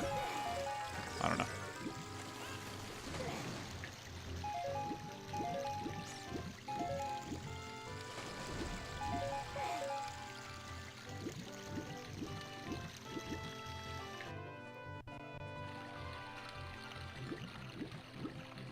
Oh, it's gonna be nighttime.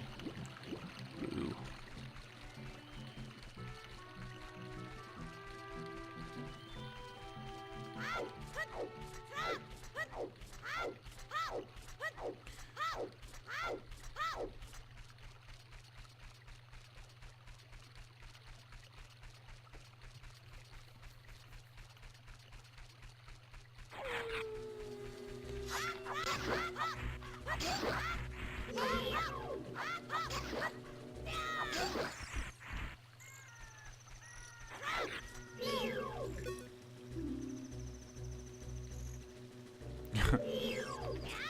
called stall childs in this game? I never knew that.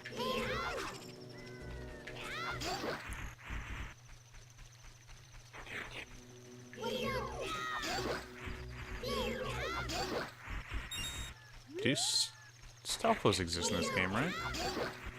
They must. Oh, bombs, good.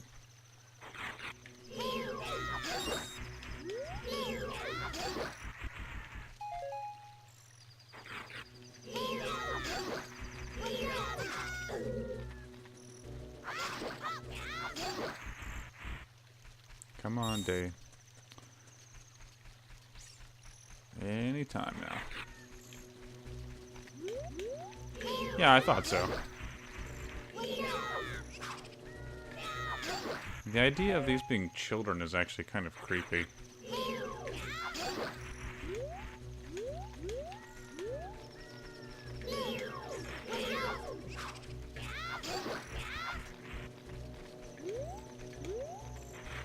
I don't know if they're called stealth children just because they're small or because they're actually children. If they're children, that's a heck of a lot of children that are dead.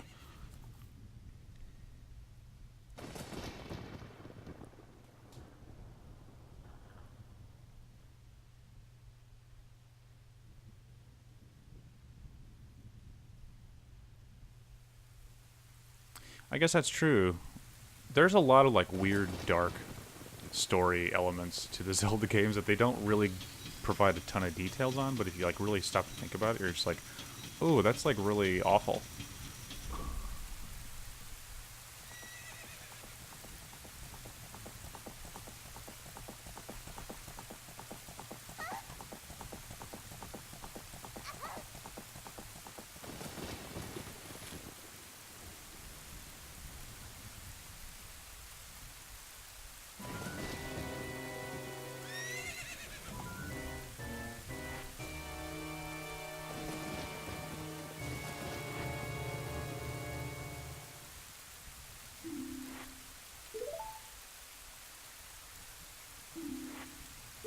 Oh yeah, Majora's Mask is just filled with dark stuff, like the whole idea of the...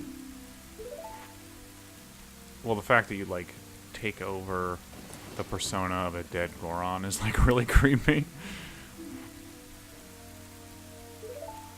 That's probably the weirdest element to me.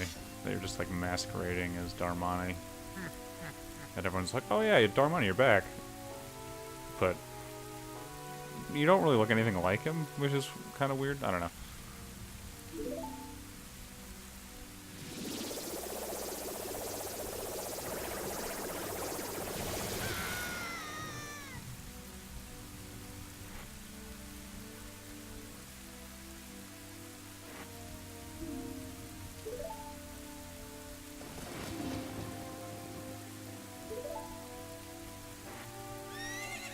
Alright, Ganondorf. I get it.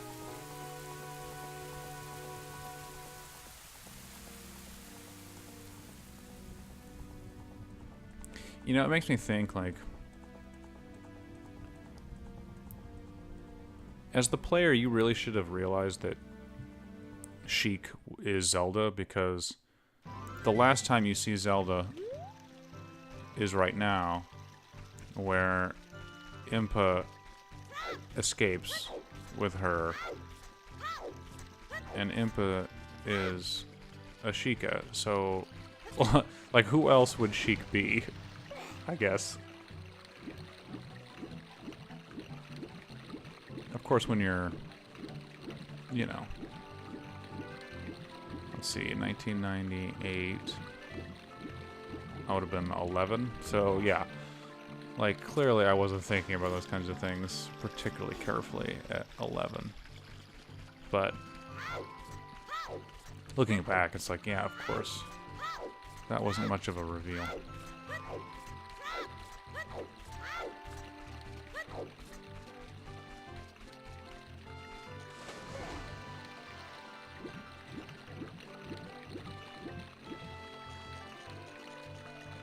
And how far did she throw it? Not this far.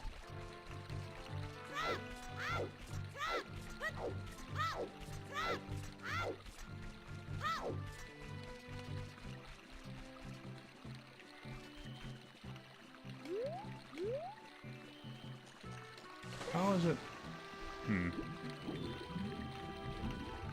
Is it that far out there? I feel like it should be a lot closer than that.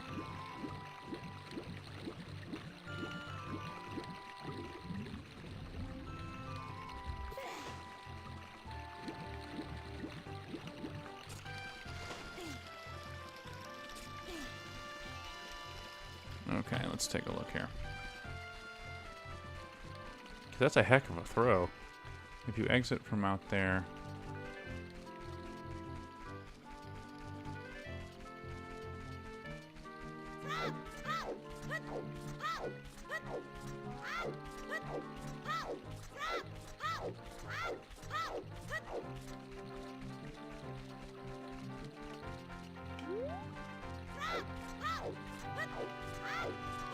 Also, is it something you can focus on?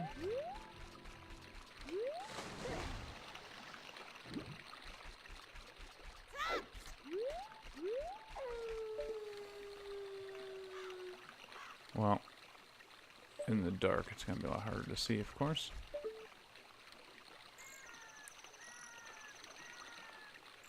I feel like it should be like right by that bridge.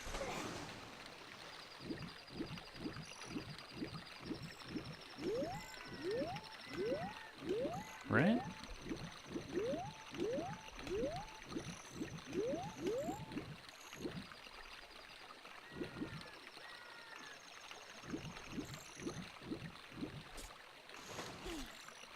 That's what I'm saying, like, but I didn't see it over here, right?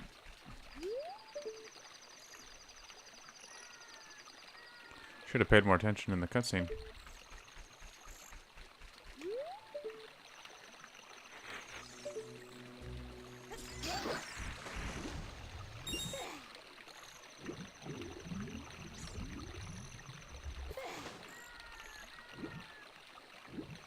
Or does it get dragged? Is it in the river even? Or is it like on the other side? I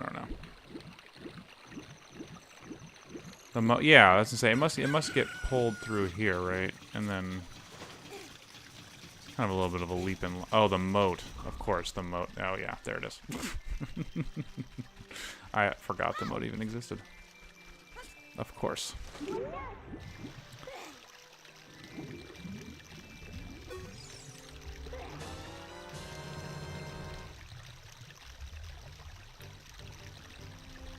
Now I replace the old Ocarina for no real reason, I don't think.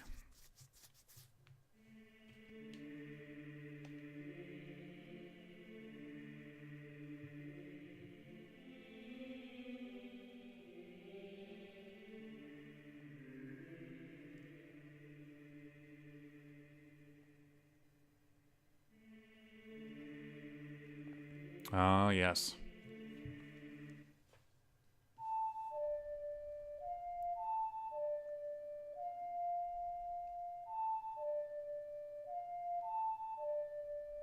I wonder why they made you add the extra note.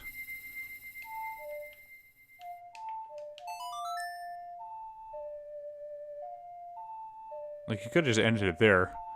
You didn't need the extra note there. It's very funny.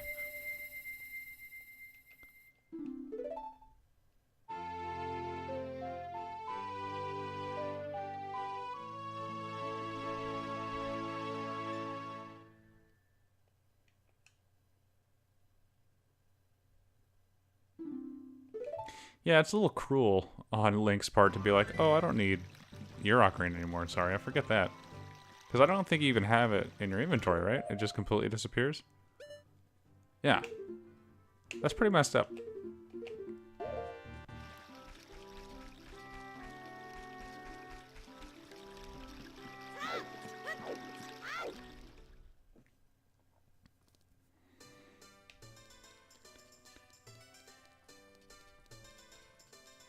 Okay, let's see now. Temple of Time.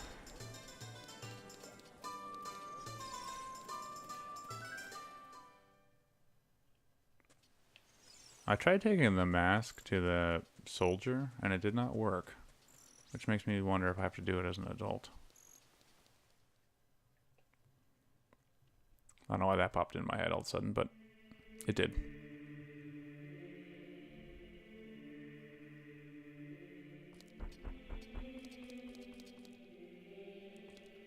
I think I do it here, right?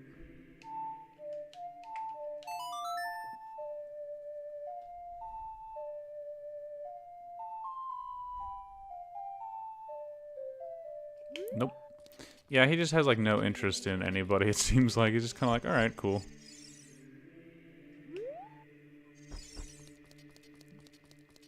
I'd probably do it here, I guess.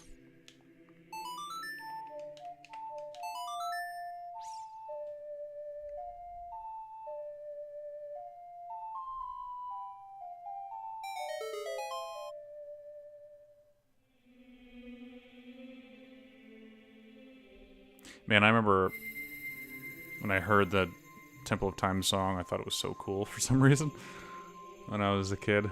I remember there was a great Zelda fan website that like chronicled all of the games that had come out up to this point.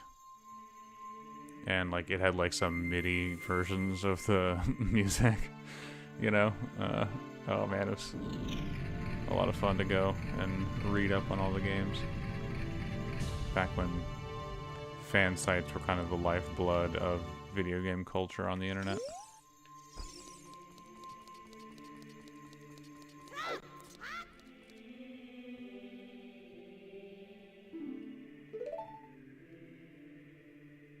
I guess in some ways they still kind of are, at least in the Tumblr world. It's like, I'm just gonna collect as much stuff about a certain game or whatever, or a certain thing as I can via likes and reblogs and stuff, which is similar, although you lose a lot of the individual touches that people used to do when they would build their own sites from scratch.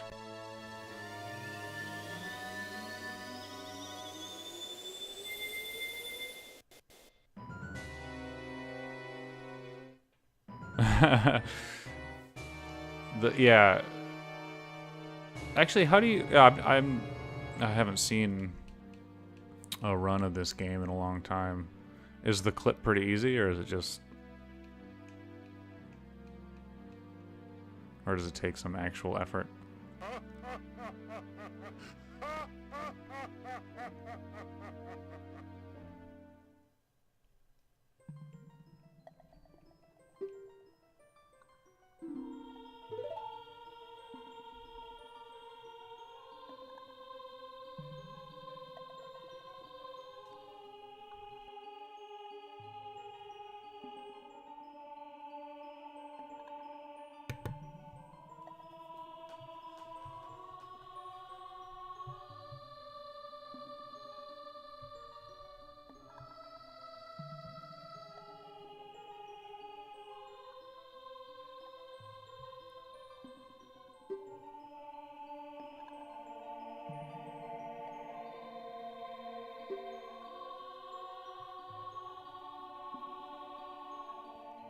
Oh, cool. Okay, well, that's something I would prefer not to do right now anyway.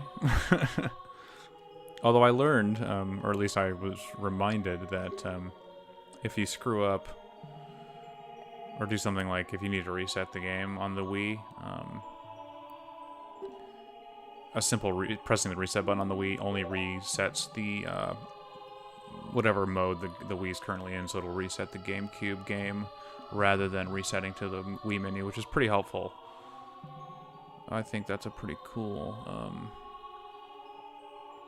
pretty smart design decision. I've been pretty happy with the performance of this game on the Wii, actually, and I think the video output's been pretty good. So I'll probably continue to use the Wii rather than the GameCube for this. It's just a little more uniform in the output of the video. I don't know, for whatever reason, the GameCube's got like that weird offsetting. So it's like not perfectly symmetrical. Like the black bar, like edges around the screen and stuff are kind of off, so. Probably use the Wii. Plus, I needed to make sure the Wii was good for streaming for what I'm gonna do my October horror game stream, so I'm glad it works.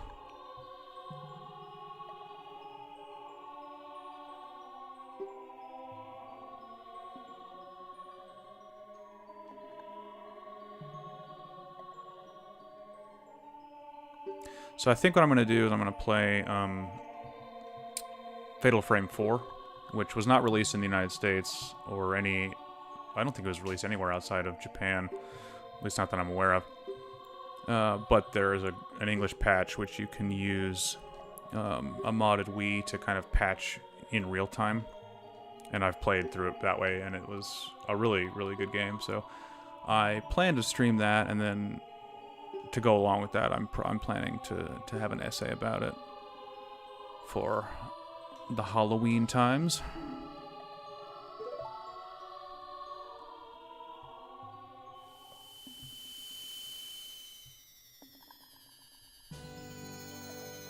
I have too many essays I want to do right now, though. The essays themselves aren't so much the problem, it's the playing the game and getting footage so that I can demonstrate what I'm talking about a little more effectively than just writing about it. Getting the right screenshots can be more time-consuming than you'd think, unfortunately. Because I'm working on one for Nier Automata, and then I'm working on one for... oh, shoot. Can't remember now. But Nier Automata is going to take me a while because I need a few specific sections of that game that I need to play through. Yeah, so I'm actually going to have a podcast episode about Nier up. Hopefully, I'm not going to guarantee by the end of the weekend, but hopefully I'll get to edit today. And then hopefully it'll be up tomorrow. If not tomorrow, then probably Monday.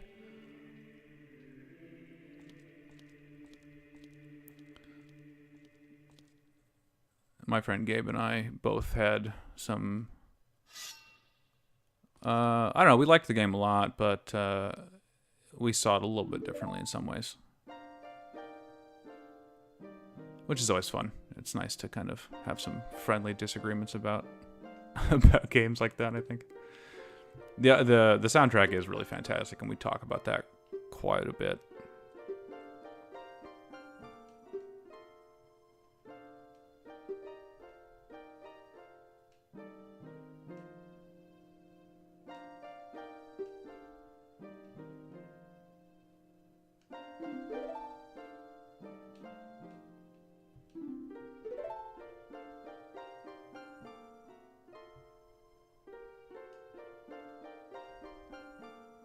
Having played Nier Automata, I kind of want to go back and play the Bayonetta games. I started Bayonetta, didn't finish it, and didn't play Bayonetta 2, although I own it.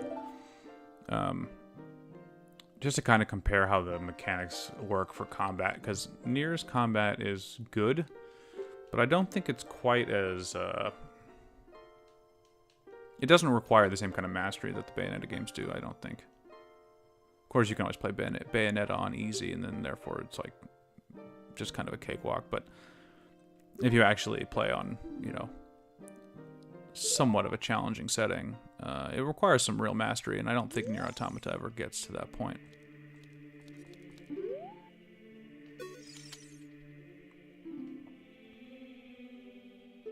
Kakariko Village, okay.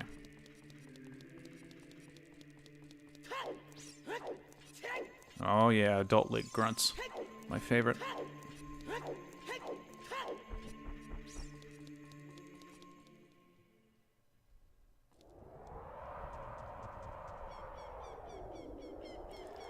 Man, looking at this background, this is, wow, actually pretty bad. I didn't realize how low res that background is.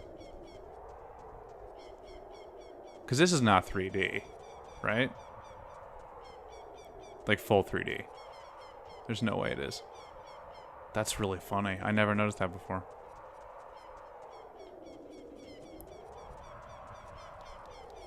Wow, that looks really bad. Or it's just this whole area, just because of the colors or something? I don't know. That's hard to look at, though.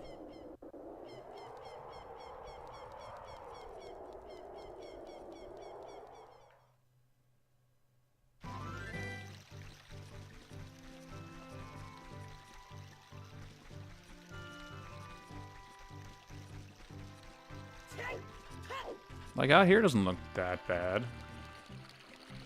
Like, yeah, some of the textures are a little low res, obviously, but they don't look that bad. I think it's just like the way the colors work. It's just like it looks like a mess because it's a mix of browns and grays and stuff. The lack of color and variation, I think, kind of... I don't know. Did not age well.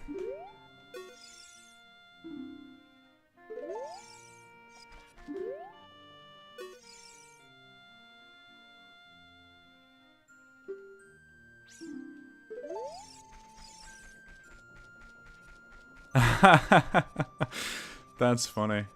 I used to love renting games, and then, like, yeah, if somebody had their save file. I remember I beat the final boss of Shining Force once because I rented it, and somebody had played all the way through it, I guess, and, like, had a save file right at the end, and I was like, sweet, because there was no way I was going to beat that game in a weekend or whatever.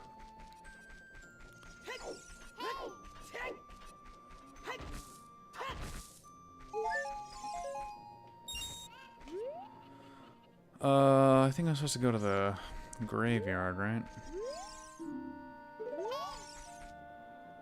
What is it, Navi? I'm in Kakariko Village. What do you... that's funny. But yeah, I can see how this would definitely be pretty frightening. If you've never seen anything else of the game before. It's very eerie. The Redeads are just kind of standing around all creepy.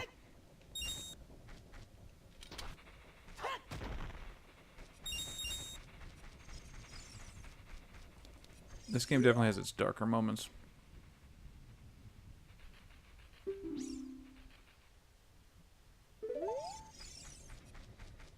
Okay, so... I forgot you could go in here.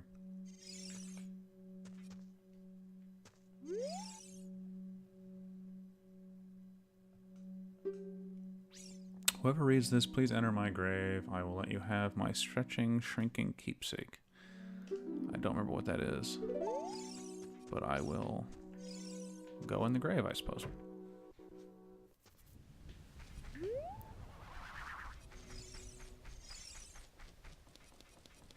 That is if I remember which one is his.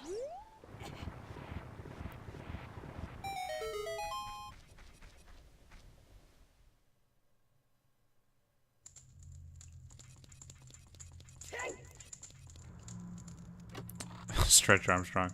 That'd be pretty cool. Rupee is not cool. I don't need that.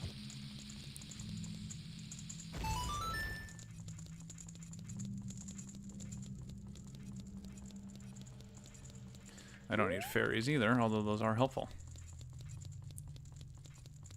But I already have two, so that limits their value right now. But yes, that's very useful to know that you can go to the graveyard here and pick up some fairies. I'd forgotten about that.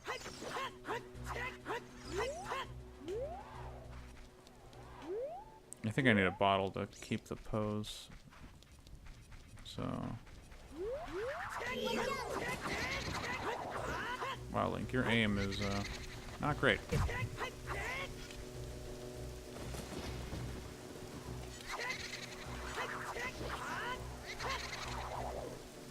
Whatever.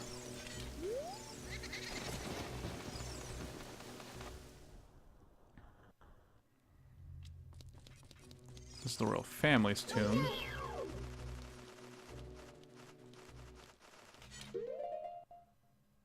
Can I? No, I can't use the...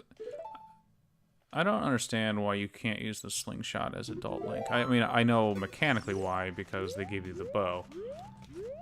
But there's no logical reason why you couldn't use the slingshot, which is really weird.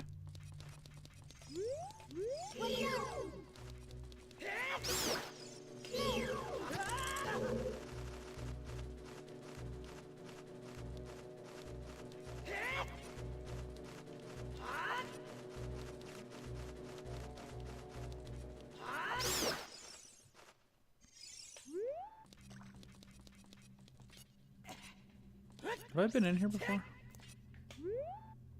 I think I need...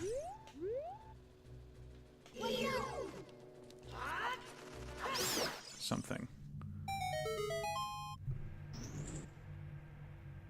Oh, that's all I need. Okay. Yeah, the boomerang too. It's like both of those things I should be able to use. The boomerang probably even more effectively as an adult than as a kid. Just not a whole lot of logic to it. Can I not? Well, whatever. Yeah, yeah. I'm trying to remember if I actually have to kill these guys or something. I don't think I do.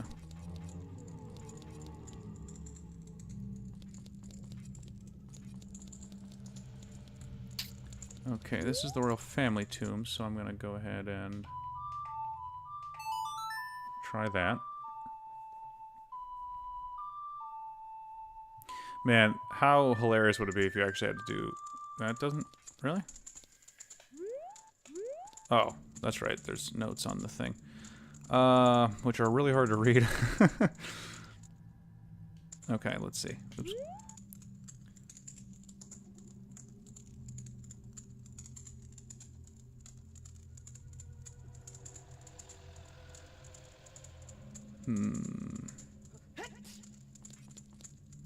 Did I? Maybe.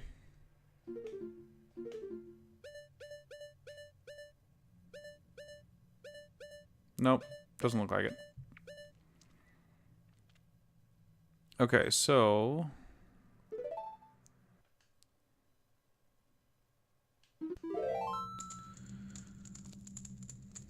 It is...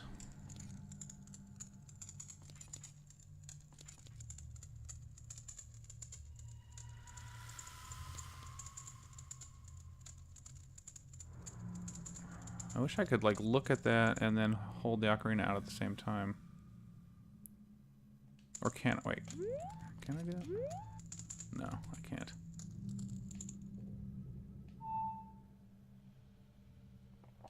Do they really expect you to, like, plot it out?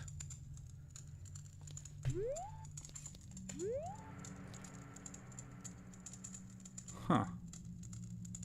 That's so strange.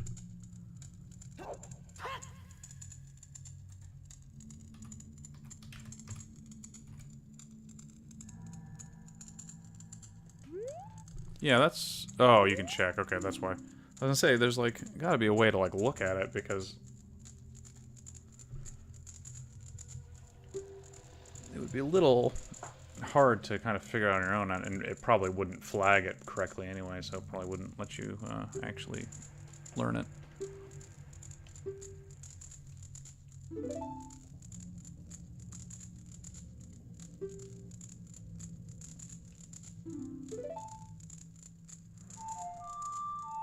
There we go.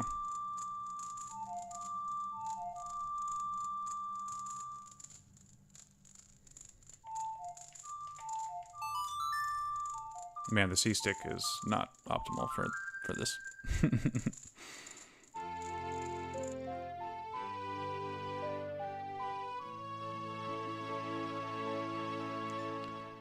If only the GameCube and the N64 used the same controller input. How awesome would that have been?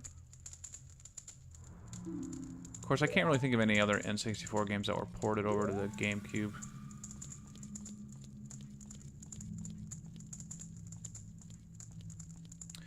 No, so the default control for the GameCube version is X is... Oh yeah, I guess they are mapped as well.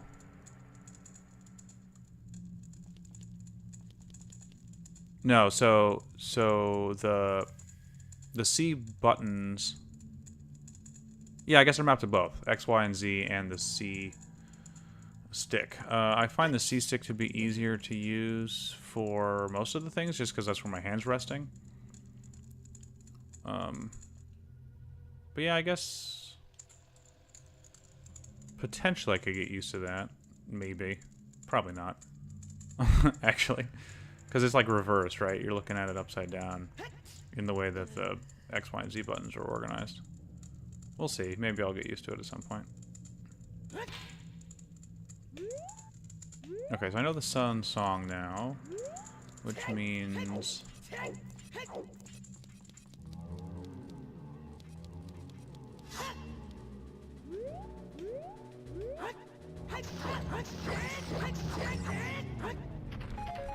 Okay, that doesn't really help me much.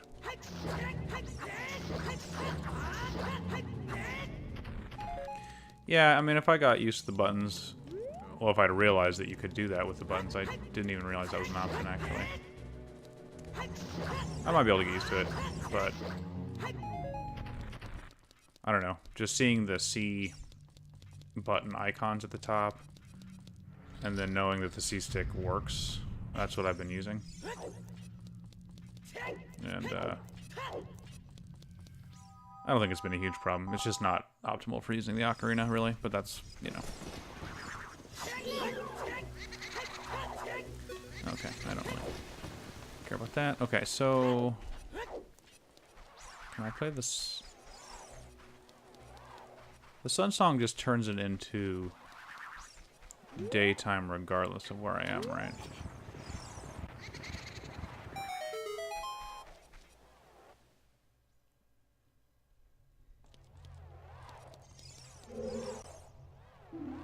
Oh, yeah.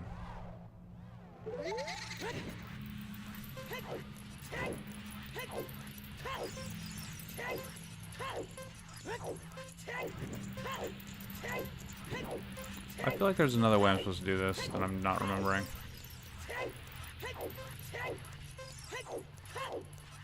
Although I don't remember...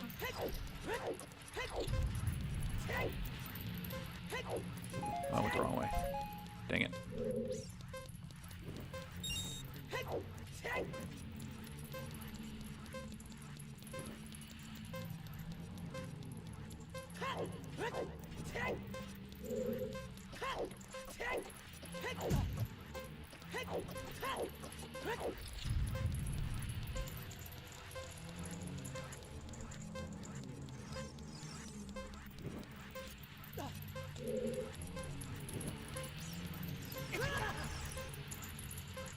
Man, it's been so long since I've done this, I don't remember this at all, really.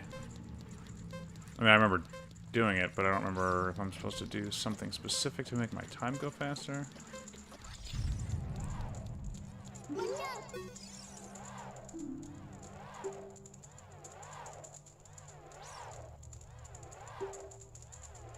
Oh, really? That's all it was? That's all you have to do to get... That's... Man, I don't remember that at all. Cool. Well.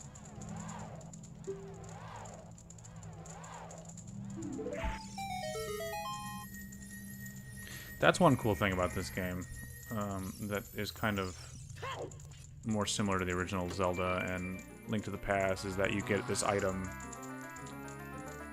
not in a regular dungeon. Like, yeah, you have to do it, obviously. And it guides you towards it by telling you to go to Kakariko Village, but it is cool that it's like not a main dungeon weapon, which I had totally forgotten about.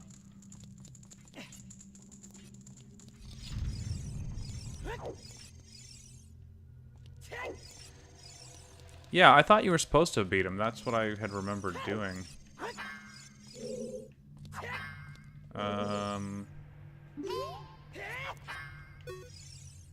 Oh. Yeah, it is.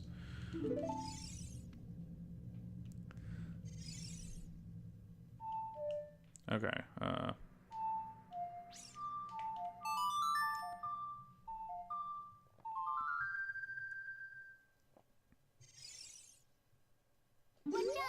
do I have to do it while... Really?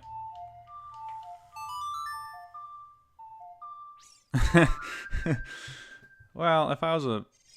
What? Well... Why did you not do anything then? Do I have to be closer to it or something?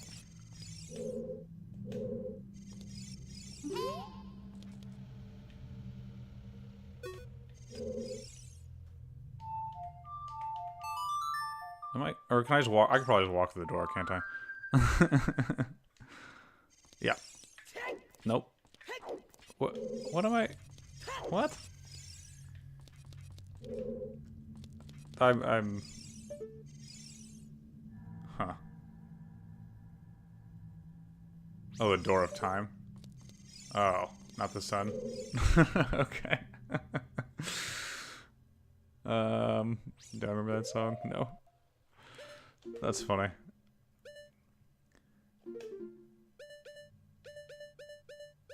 Oh, wait.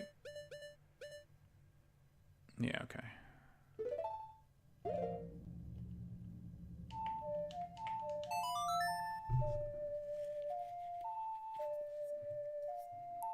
Well, I thought, you know, since these stones never get to see the sun, they might enjoy that song, but apparently not.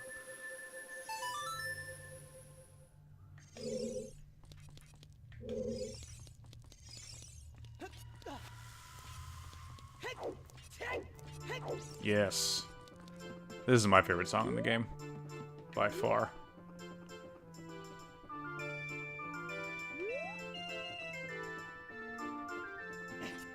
Oh. Dang it. And if I thought I could stand on that now.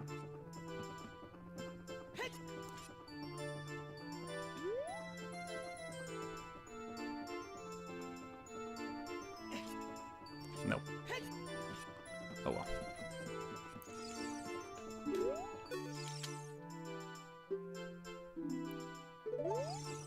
Okay, so I'm trying to remember if I have to now go back in time and talk to him to learn it. Or no. I learn it here. And then go back in time and teach it to him.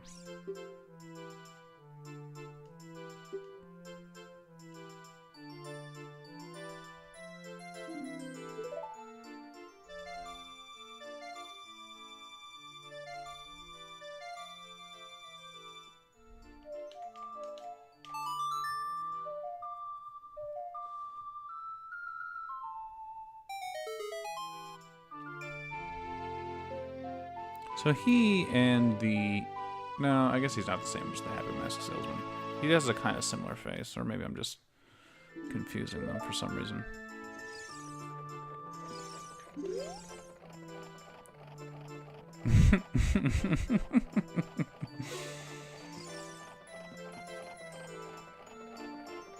Ooh, that's gonna make somebody dizzy. Whew. Yeah, so...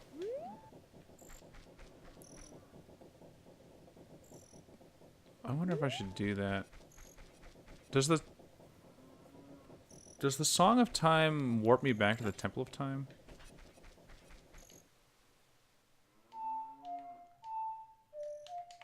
Oops.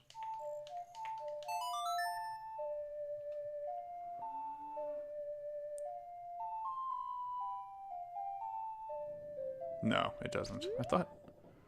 Prelude of Light, that's right. I don't have that.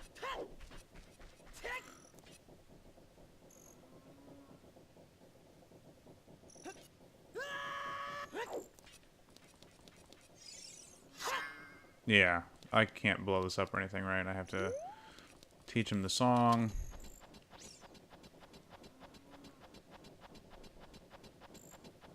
Well, let's go ahead and do that then. Why not?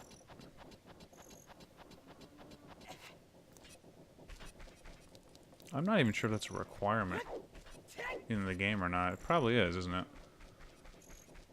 Because you need the Song of Storms.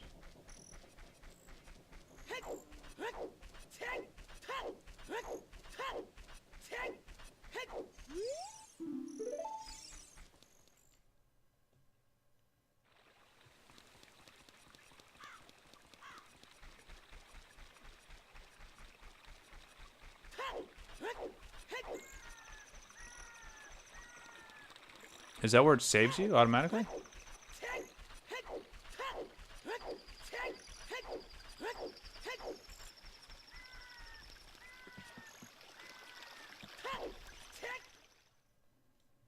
Yeah, I guess it is, huh? Oh well. I don't really mind running around a little bit.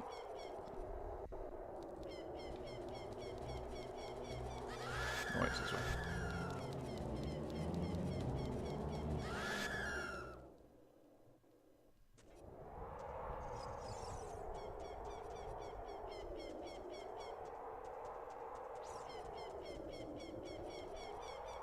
Yeah, I've forgotten about all that stuff. Yeah, starting at your house as a child would be kind of annoying, actually. The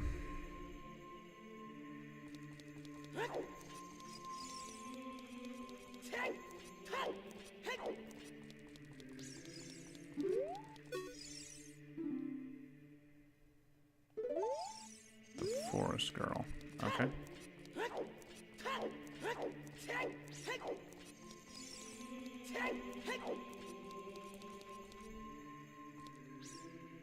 Oh, I need to go do it up there, don't I? So I need to put the sword back. I think that's how it works anyway. But Sheikah standing in the way. So can I not do that right now?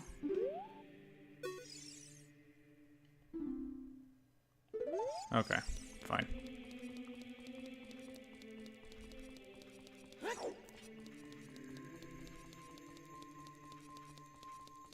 Or Sheik, not Sheikah. She is a Sheikah.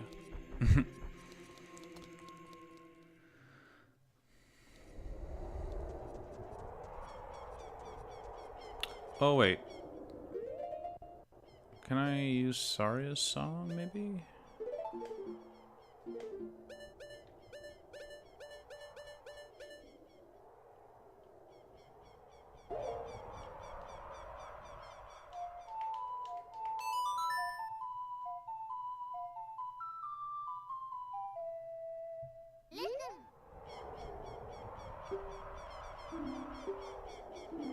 Whoa.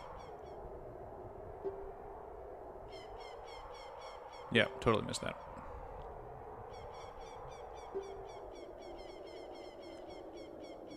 The Forest Temple.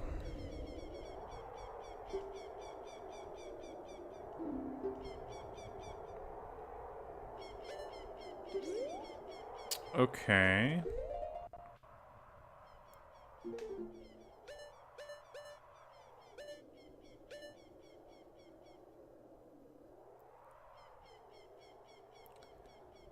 The fact that this is still blinking over in Kakariko Village makes me think that I did not finish what I was supposed to do there.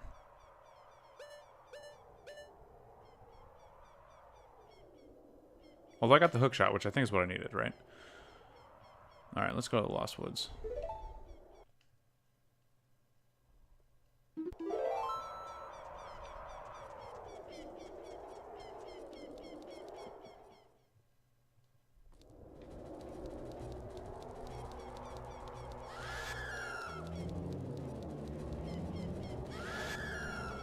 Oh, wait. There it is.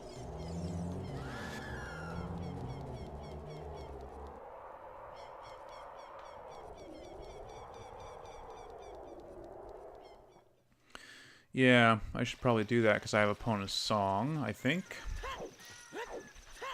That would probably be beneficial. Although I think I need to erase the dudes, don't I?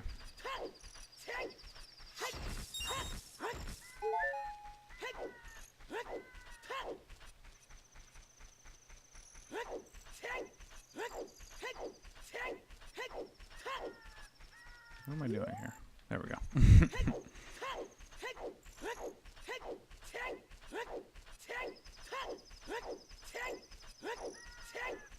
When I first beat this game, I'm trying to remember actually.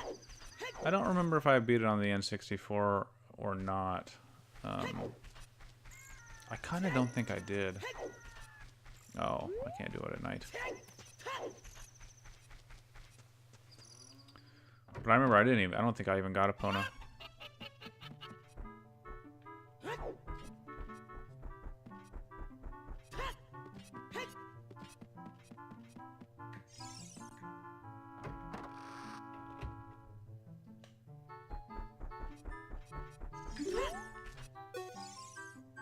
gonna hop into bed with this guy here.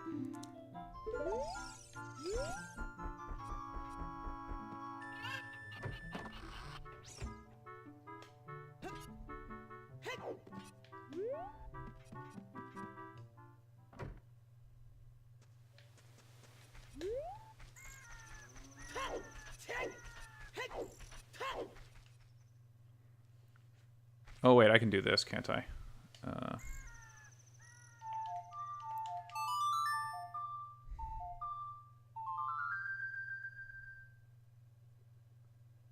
Nice. That's useful.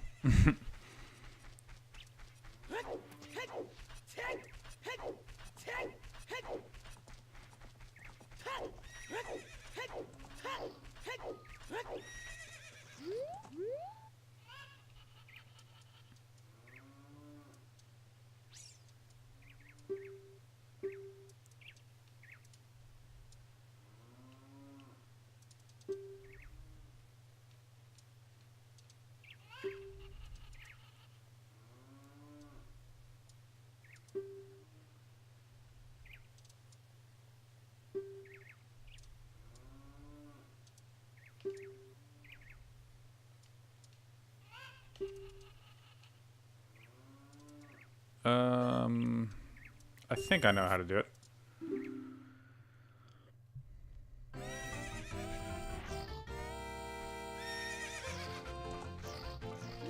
What I need to do is... Do I just need to play it?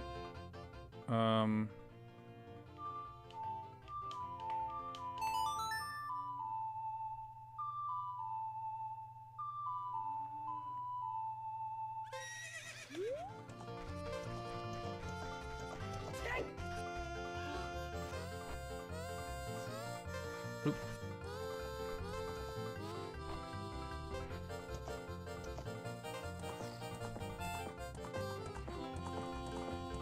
Okay, so I think I need to escape, right?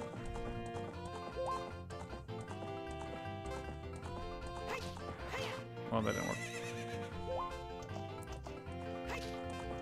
I'm trying to remember how I do it, though.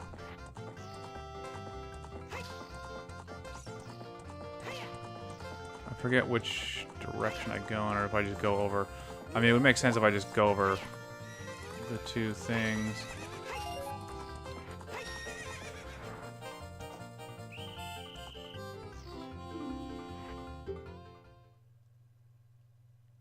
Okay.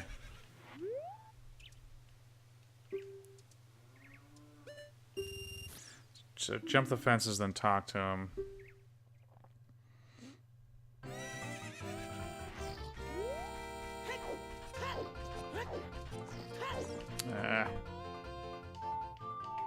Oop.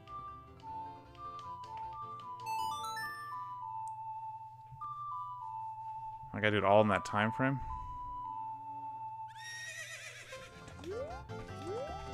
Oh. Okay, let me... Come on. Ah, see, I hate the way that works. It's like this huge delay.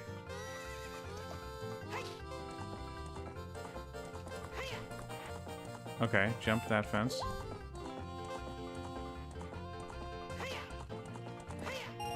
Cool. Hopefully that was enough.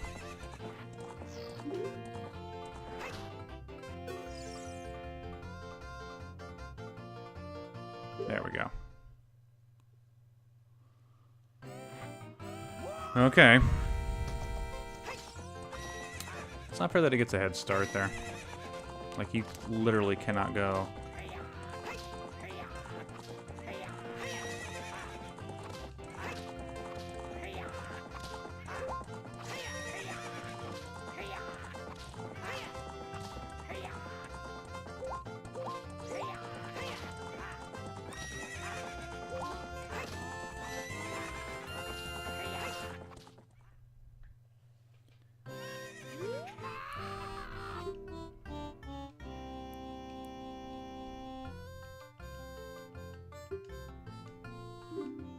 Okay, then he tries to cheat me out, and then I jump over the fence, I think is what happens.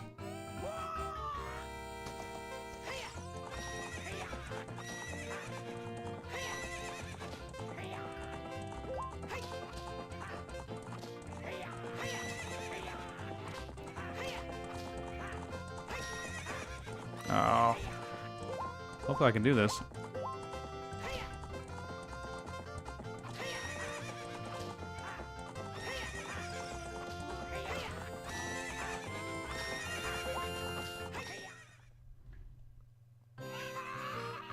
Nice, just barely, I think.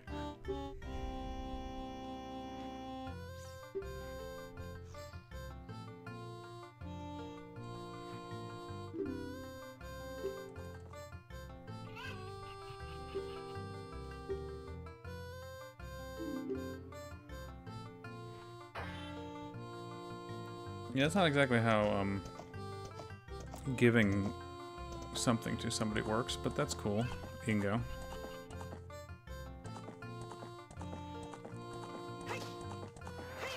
Nope. I think I need more speed than that.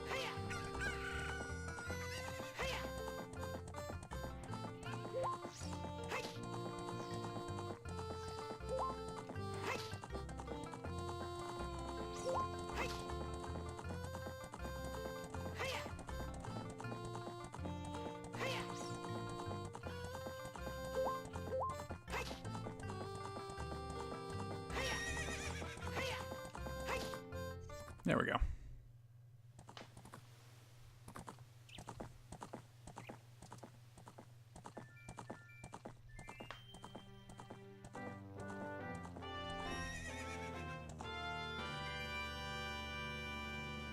One thing I do wish is that, I mean, for an N64 game, I think the opponent's controls are fine.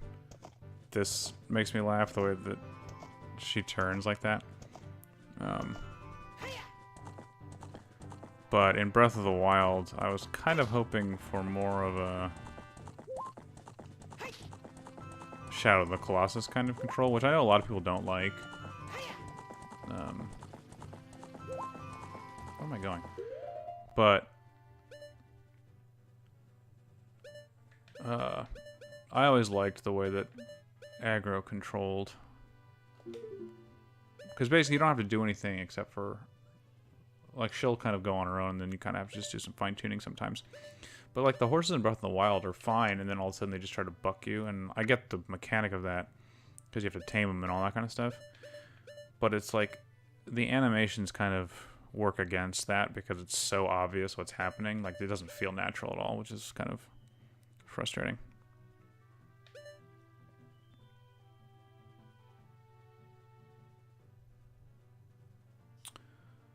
Okay.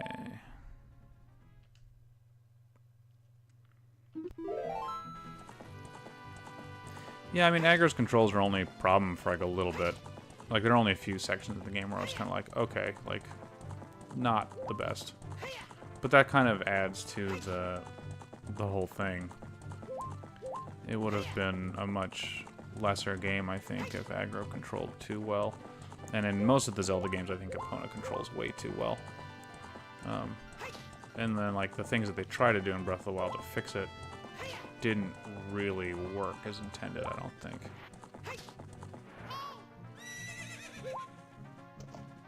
Okay.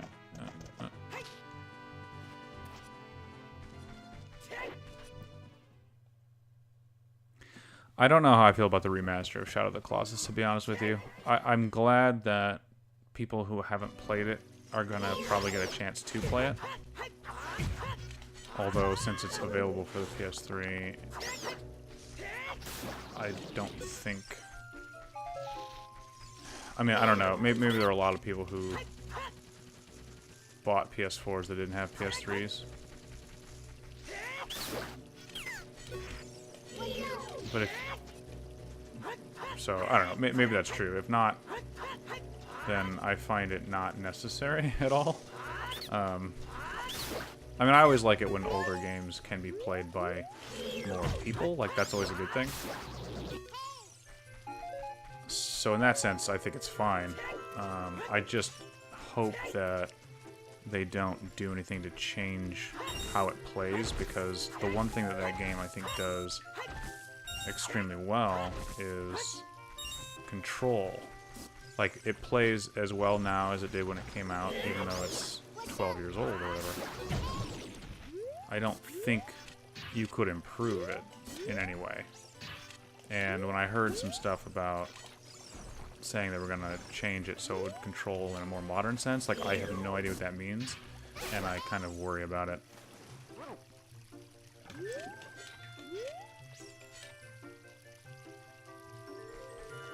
Yeah, that's exactly right. Like, the controls are perfectly fine for that game. Like, there's nothing... They're designed a particular way, but, you know, they have a modern controller, and they took advantage of that modern controller. There's nothing about it. It's not like it was a game on the PS1 and it had, like, only digital input controls and no right analog stick to control the camera or anything like that. It's not like that at all. If it was, then sure, I'd be all for it. But since it uses modern controls, I don't know what they plan on doing to change it. So that's got me a little nervous. Now, if they leave in the original control scheme, then that's fine. And I would play it that way, probably.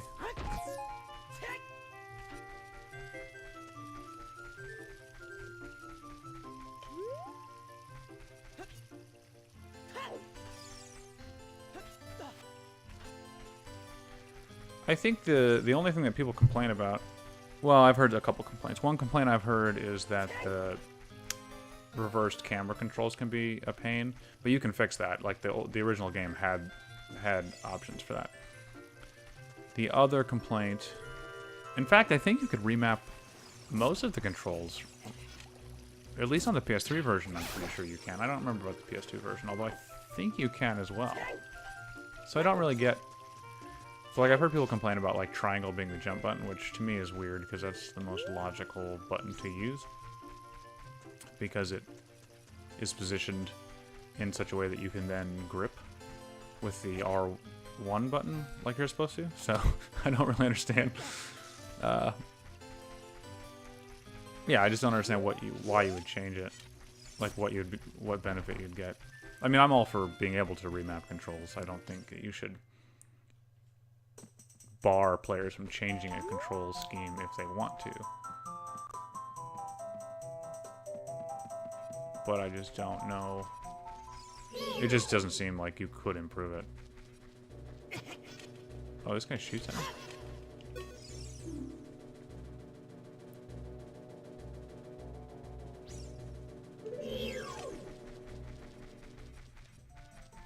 Do I have to sing to him?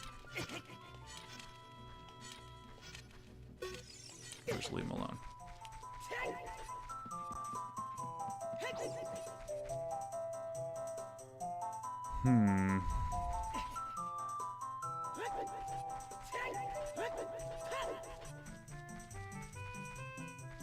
No, that's true. It isn't. But there's a very logical reason why triangle is used for jump in that particular game, and it's because of the way the grip mechanics work.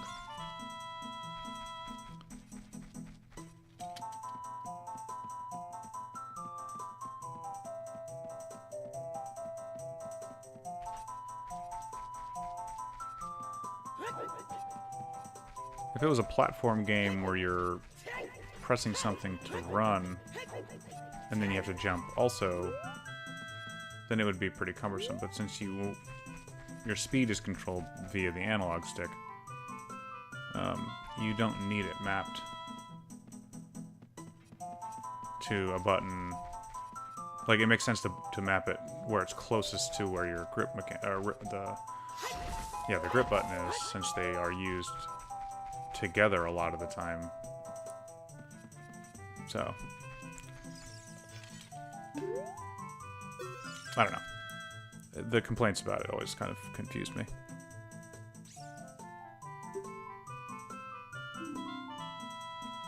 So we'll see. It's a game that I might... Oops.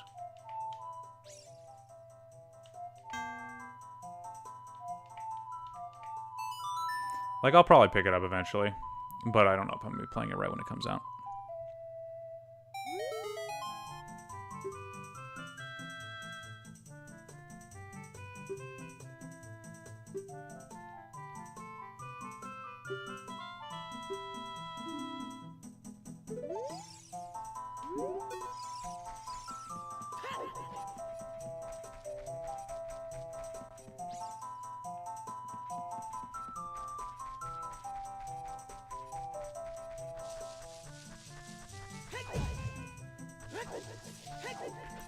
Oh, something tells me I need to use the hook shot. Perfect.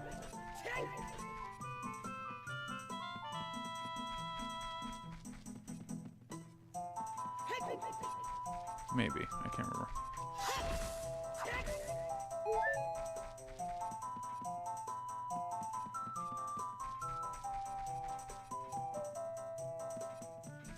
Shadow of the Colossus is another game that I would like to write about, but not sure what I would say about it exactly. I actually was thinking about streaming Eco since I haven't played that game in a long time. To the right, I hope. Yes.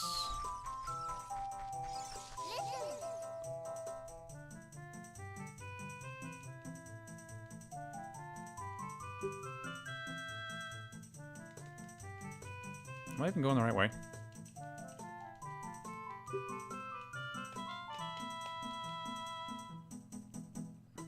I guess I must be, otherwise Nabi wouldn't be talking to me in an uninterruptible... Oh, these guys, that's right.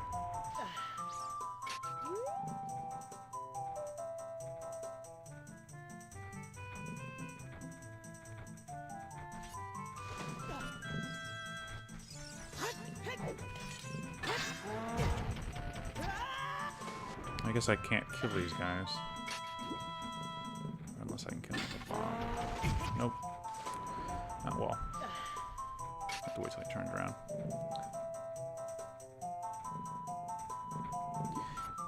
Yeah, I'm curious. So, I have the... I have both versions. I have the... Well, both North American release versions anyway. I have the original PlayStation 2 release. And I have the re-release for the PS3. I do know that they use the PAL version for the re-release. Oops. So I am curious to know what the differences are between the two. Because I remember the North American release being pretty... I mean, being good. And not being especially difficult. But I think the PAL version was more difficult. And I've never beaten the PS3 version of it. So I'm probably going to stream that version just because it'll look better for one. And I've never actually beaten the game. That specific version of the game.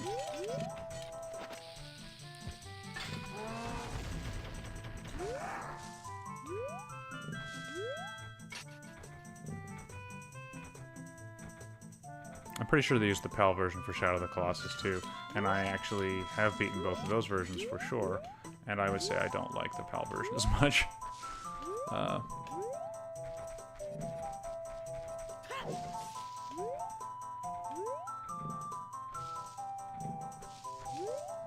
also don't like that they patched out the grip glitch with the triangle or the angle jumping. That really bummed me out.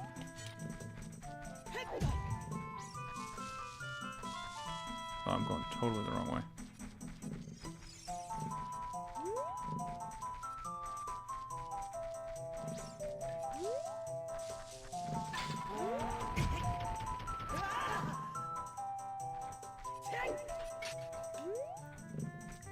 Oh, really? Basically, all that happens is it uses way less stamina than normal when you jump.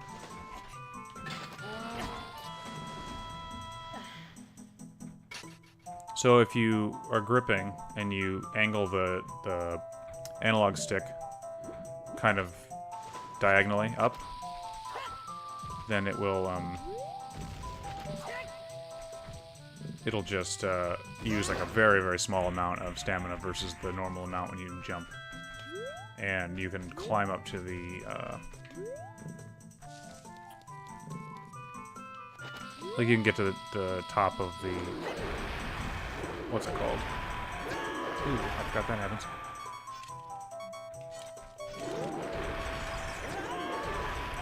What am I gonna die from this guy?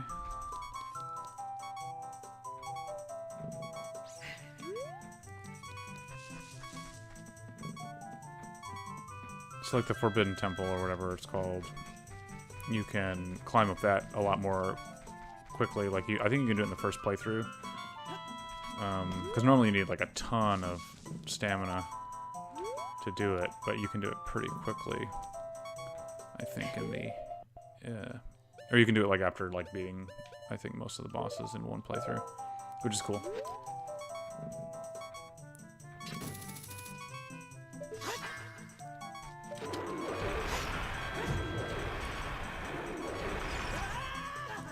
What am I supposed to do with this guy?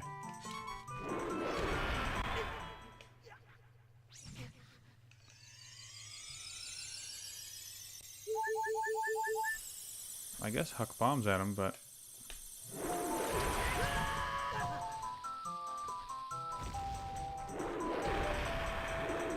Oh.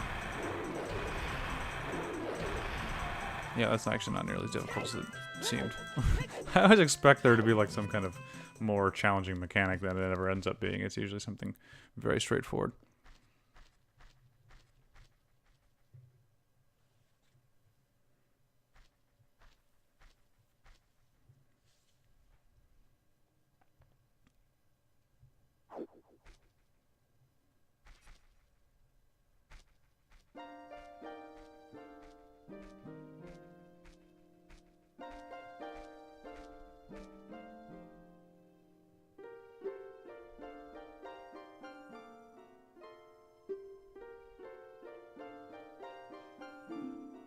Minuet of the Forest, that's right. I forgot how many songs you get in this game.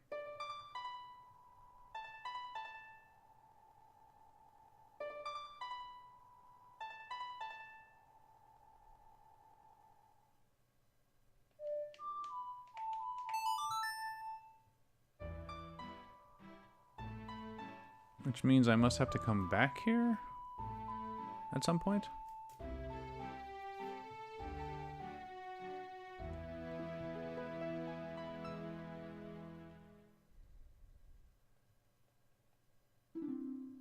I love the way he stares at the ocarina. Oh my god. You can make music with this thing?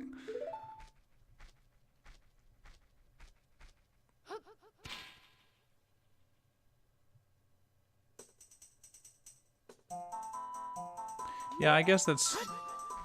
They just implemented that in case you wanted to go do something else, like a side quest, before coming back. Oops. Okay. Do I not have an 8? Oh, it just doesn't show up over here for some reason. That means I'm too far away, probably.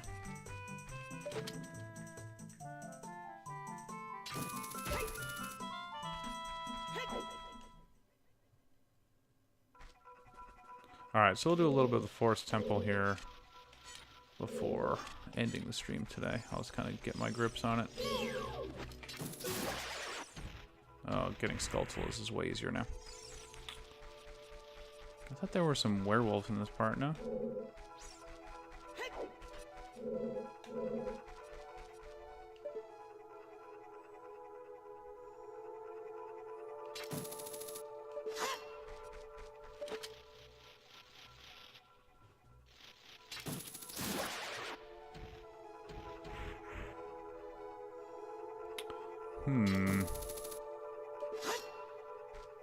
I feel as though...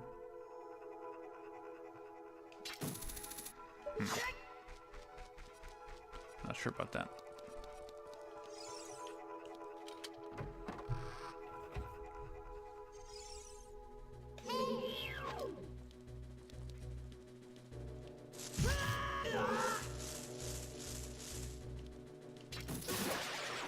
Oh, nice.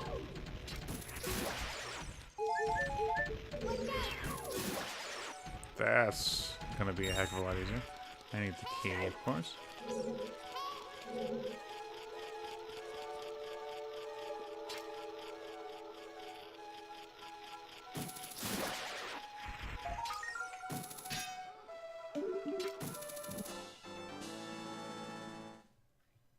Yeah, I think one would be enough to kind of show you how the mechanic works of like, oh yeah, guess what? You can kill these guys straight away. You don't need to have them turn around on you.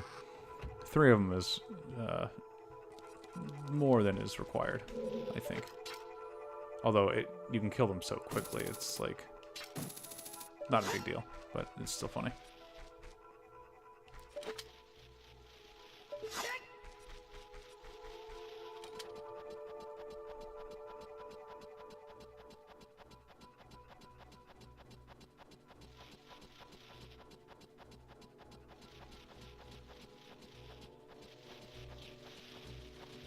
These camera angles are the worst.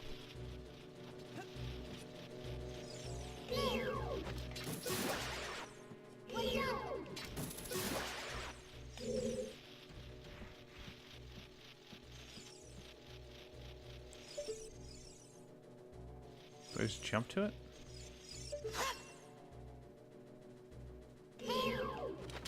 Not with him there, of course.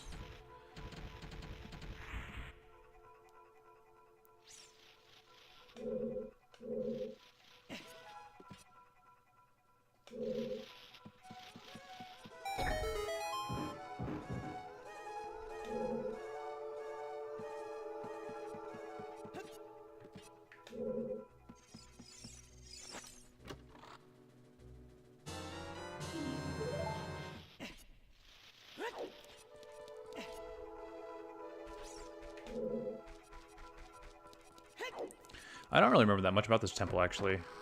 I'm kind of... Oh.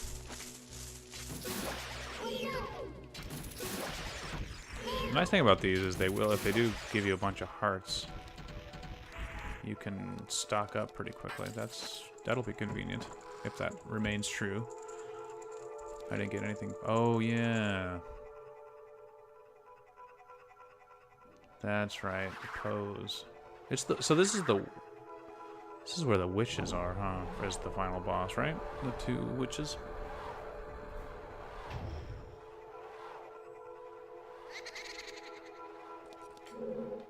Yeah, I think the only benefit I'd have from remembering a whole lot would be that I need to... Knowing the basic premise of it would be helpful, I guess.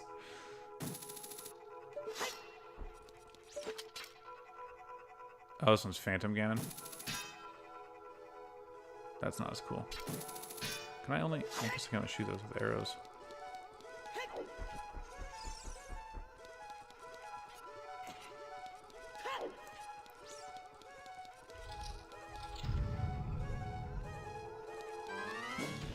There's the Stalfos.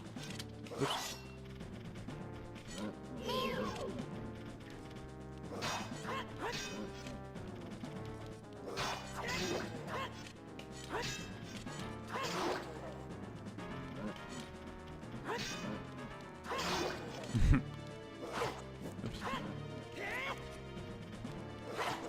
Yeah, a little slow.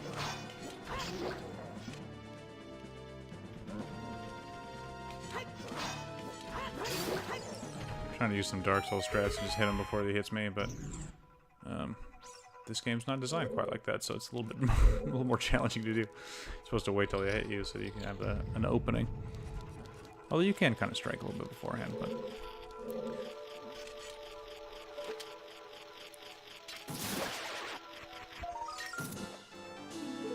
I was playing a little bit of Dark Souls the other day just to... I kind of wanted to just do like a thief only, or like a thief starting equipment run.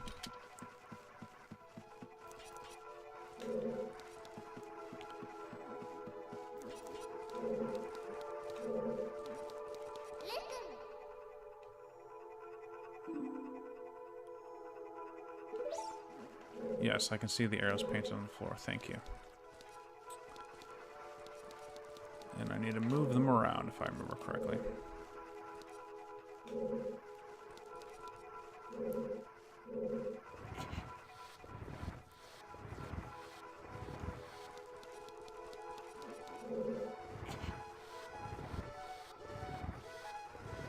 Actually, I probably need to...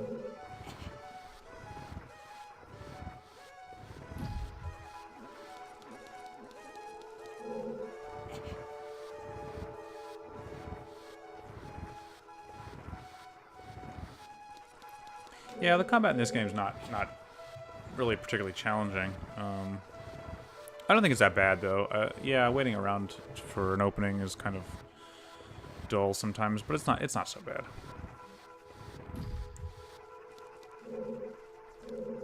I probably screwed that up.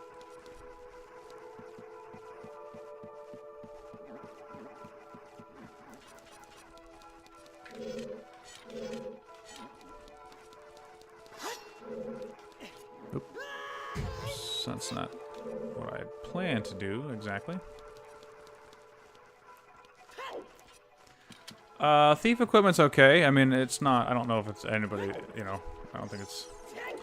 The biggest problem is that the thief's blade that you have is pretty limited in its strength, so it causes bleed, which is very helpful. But not all enemies have bleed damage, and so enemies that don't have bleed damage are hard to kill because you don't do a ton of damage with it.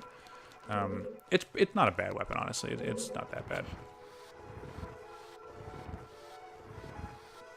But you have to also get really, really close to them. That's like the biggest problem. You can't hit guys from any kind of distance, so you have to get very good at parrying, which with the target shield is pretty easy, thankfully. So really, it's basically just parrying and backstabs to win, and like getting enough stamina that you can pretty quickly. You can just rattle off a bunch of quick attacks to build up the bleed.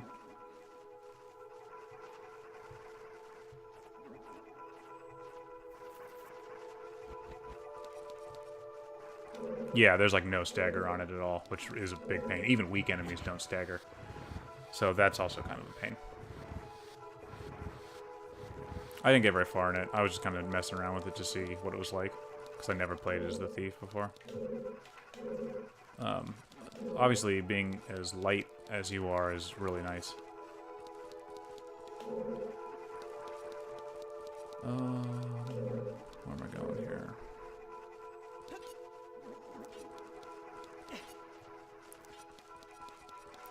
Dark Souls 3 I liked a lot, actually. It had some things that weren't my favorite, but in terms of its general design, I thought it was really good. I liked...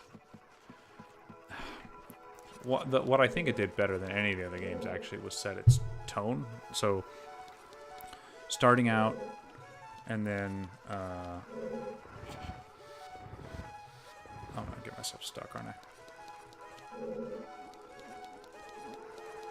Like, just the atmosphere of the game, I think, is really good. I loved reaching Firelink Shrine, and it being this dark,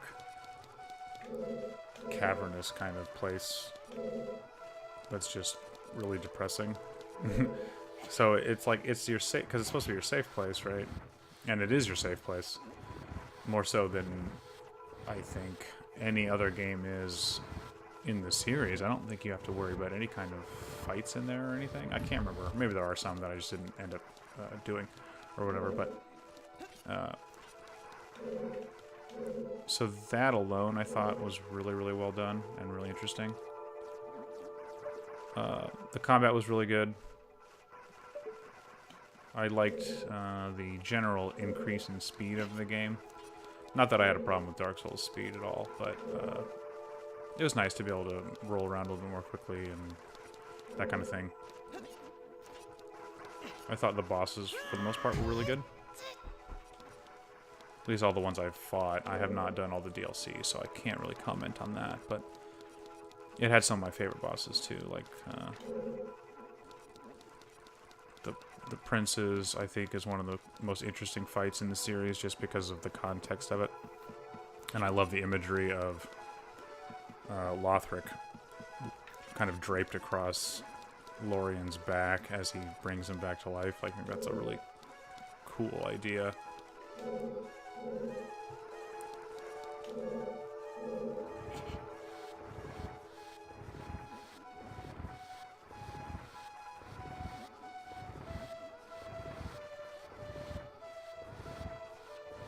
I don't know what I'm doing here.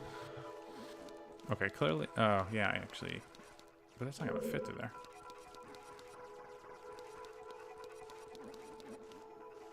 And I don't think I can climb this, right? Oh, yes, I can.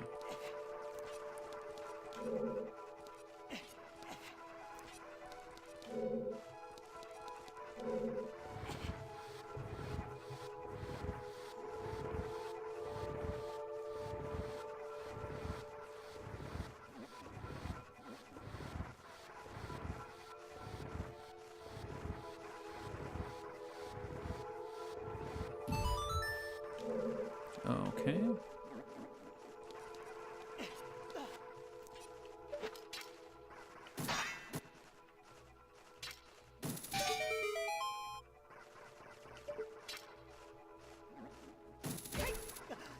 And then, of course, I think the music in Dark Souls 3 is also, like, among the best in the series.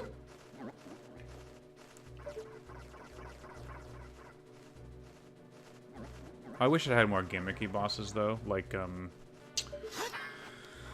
oh, I can't recall his name, but the skeleton that you fight where you have to break his bracelets. Like, that's an awesome fight to me. I loved it. I wish there was more stuff like that. Most of the fights are just basically, like, enemy that you have to learn their pattern. And then you kill them, and that's pretty much it.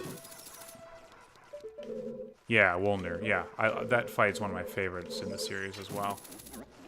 The Lorien fight, the Lothric and Lorien fight's kind of a gimmick, which is cool.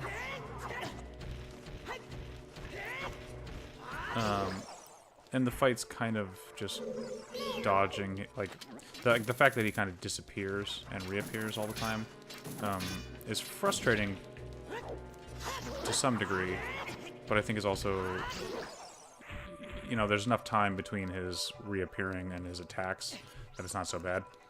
But, like, nothing, there was so little in the way of, like, bosses where you had to do specific damage or any of that kind of thing. So I was a little bummed out about that.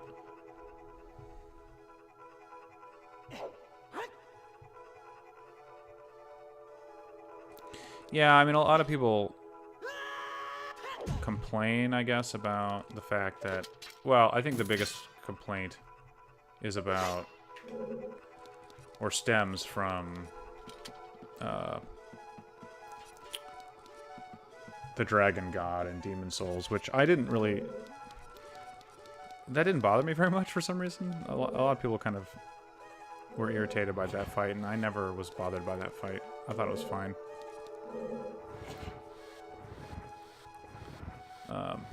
It's not especially challenging, but it is what it is. It's fine. Oh, that's right. I have to do this.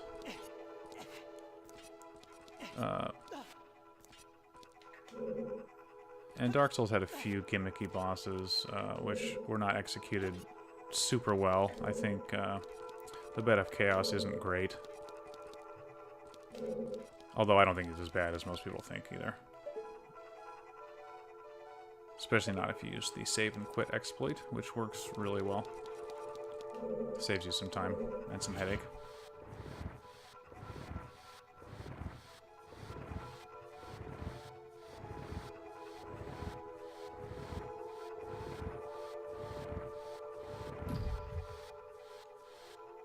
Yeah, that seems to be the case.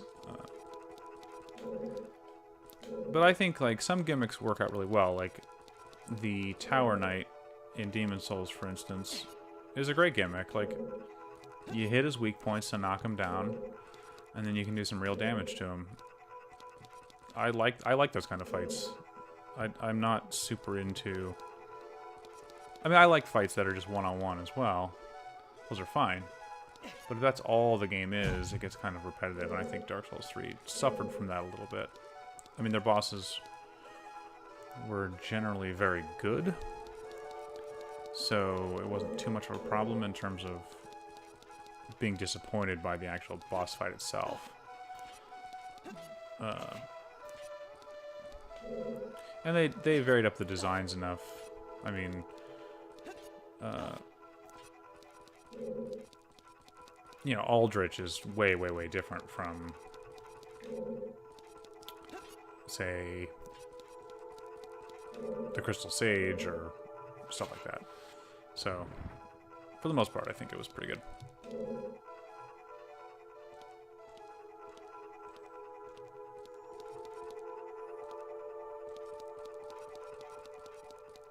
Yeah, the Abyss Watchers is a cool fight for sure. When I played it for the first time, I remember being like, huh, this seems a little easy. And then realizing like, oh no, you are only going through a little bit of it, and then here you have to fight him when he's got his flaming sword and all that stuff. So that was a cool fight. I liked it quite a bit. Yeah, the lore implications of it are really cool. I like how you have to kind of stave off an attack from one of them long enough, and then they'll attack each other, which is cool. And you can kind of use that to your advantage for a while.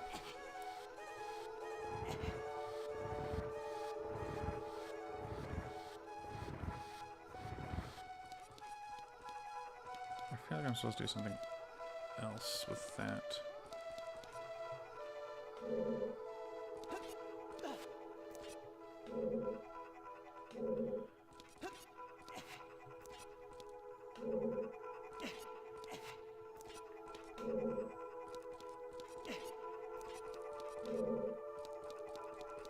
Actually, one of the bosses I found to be the most difficult in that game was the Demon King. Down in,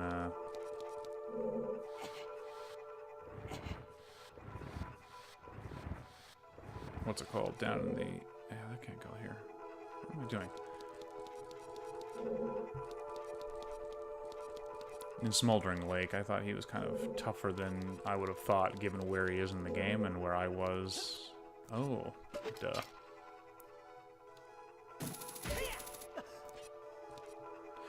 Yeah, the funny thing is I wasn't that early when I fought him. Like, I had done a bunch of stuff and came back to him, and he still was, like, pretty hard, I thought. So I'm not really sure what the deal was there. I think he was just balanced not quite right, maybe, but I mean, he's definitely manageable once you learn all the patterns and all that kind of stuff, like all bosses are, but I found him to be more difficult than I would have expected.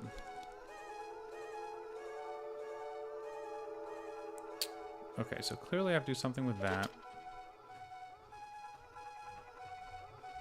but I don't know what. Okay,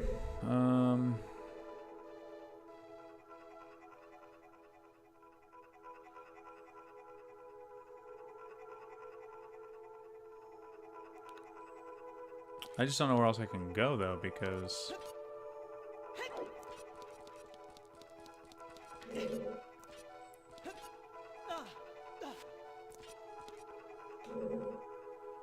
it would appear that I haven't done enough with the placement of the blocks.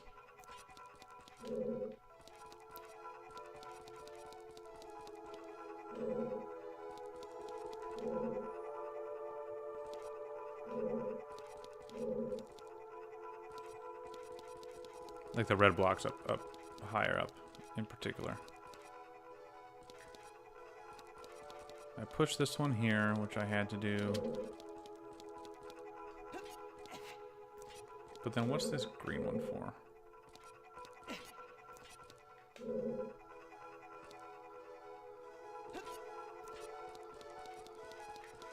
I can't push it through any of these areas, so I don't know what it does.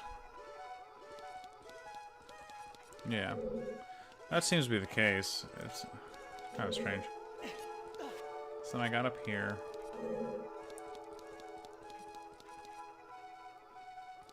And then this one was settled. But then... Did I just not see this ladder before? Is that possible? No. So I need a key and I don't have it. So then where the heck do I get the key from? Is the question.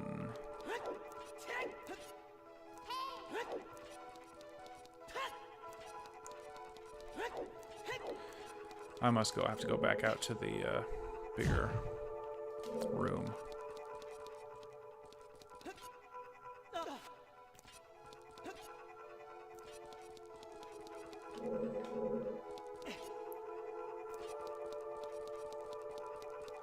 Okay, so I'm seeing it's almost 1:15. So what I'm gonna do is head out to the main room here. I'm trying to find some health.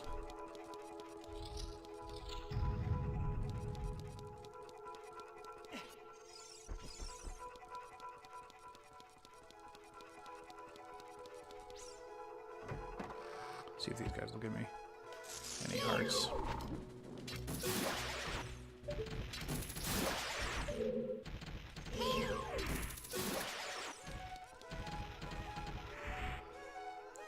Yeah, one.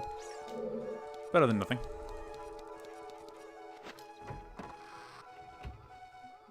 Okay.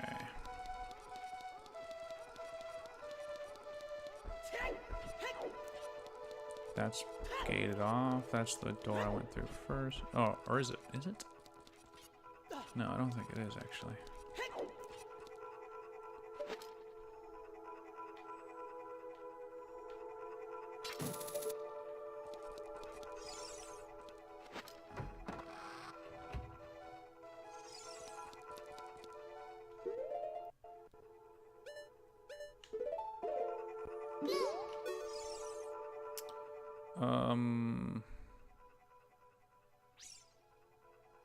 Wait.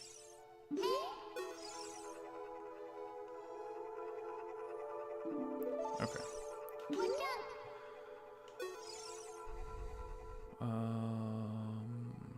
What's the Song of Time? There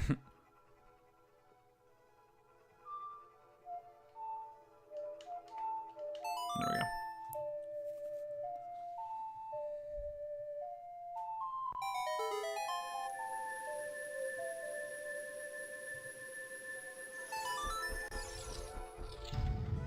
All right.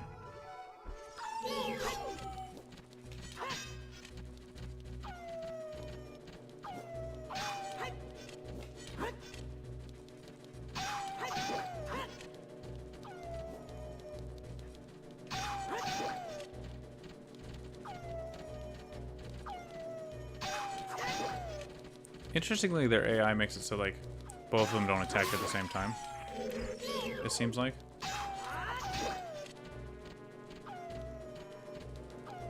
I want that fairy, actually. Come on. Oh, come on. Really? That's... Can you not get the fairies when you have your shield up or something?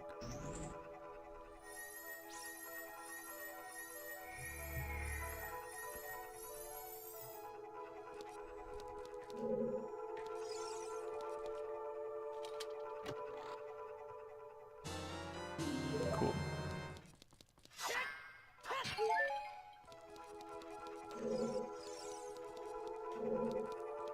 Okay, now...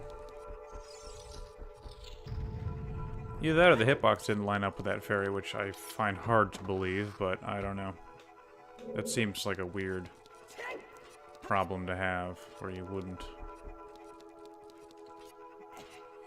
let the player get a a fairy just because they have the shield up. That's very weird to me.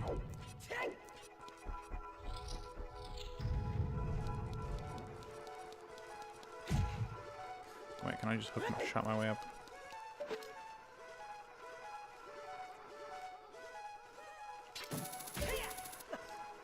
Yes.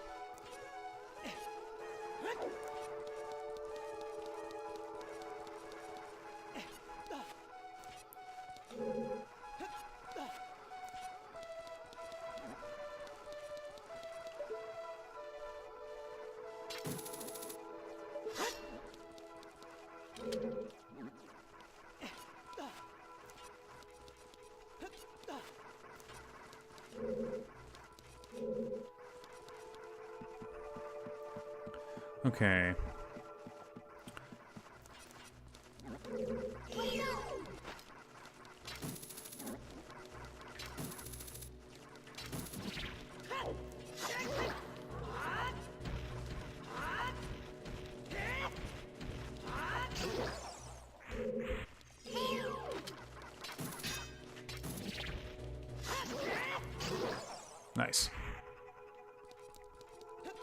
A little 1-2 combo there.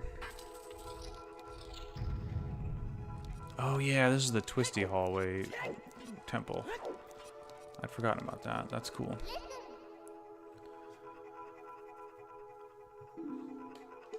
Are there wall masters here? Is that what's going on?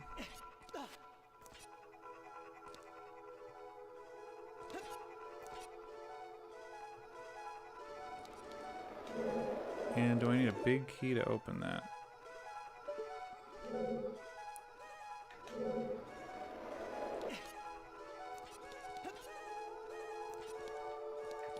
Nope. It's gonna be the bow. Nope. Boss key. Oh yeah, the bow would just come in a big chest, not a super... Aww. Wasn't looking. Okay, well that's fine. Okay, so I think what I'm going to do is I'm going to call it for today. Let me save here.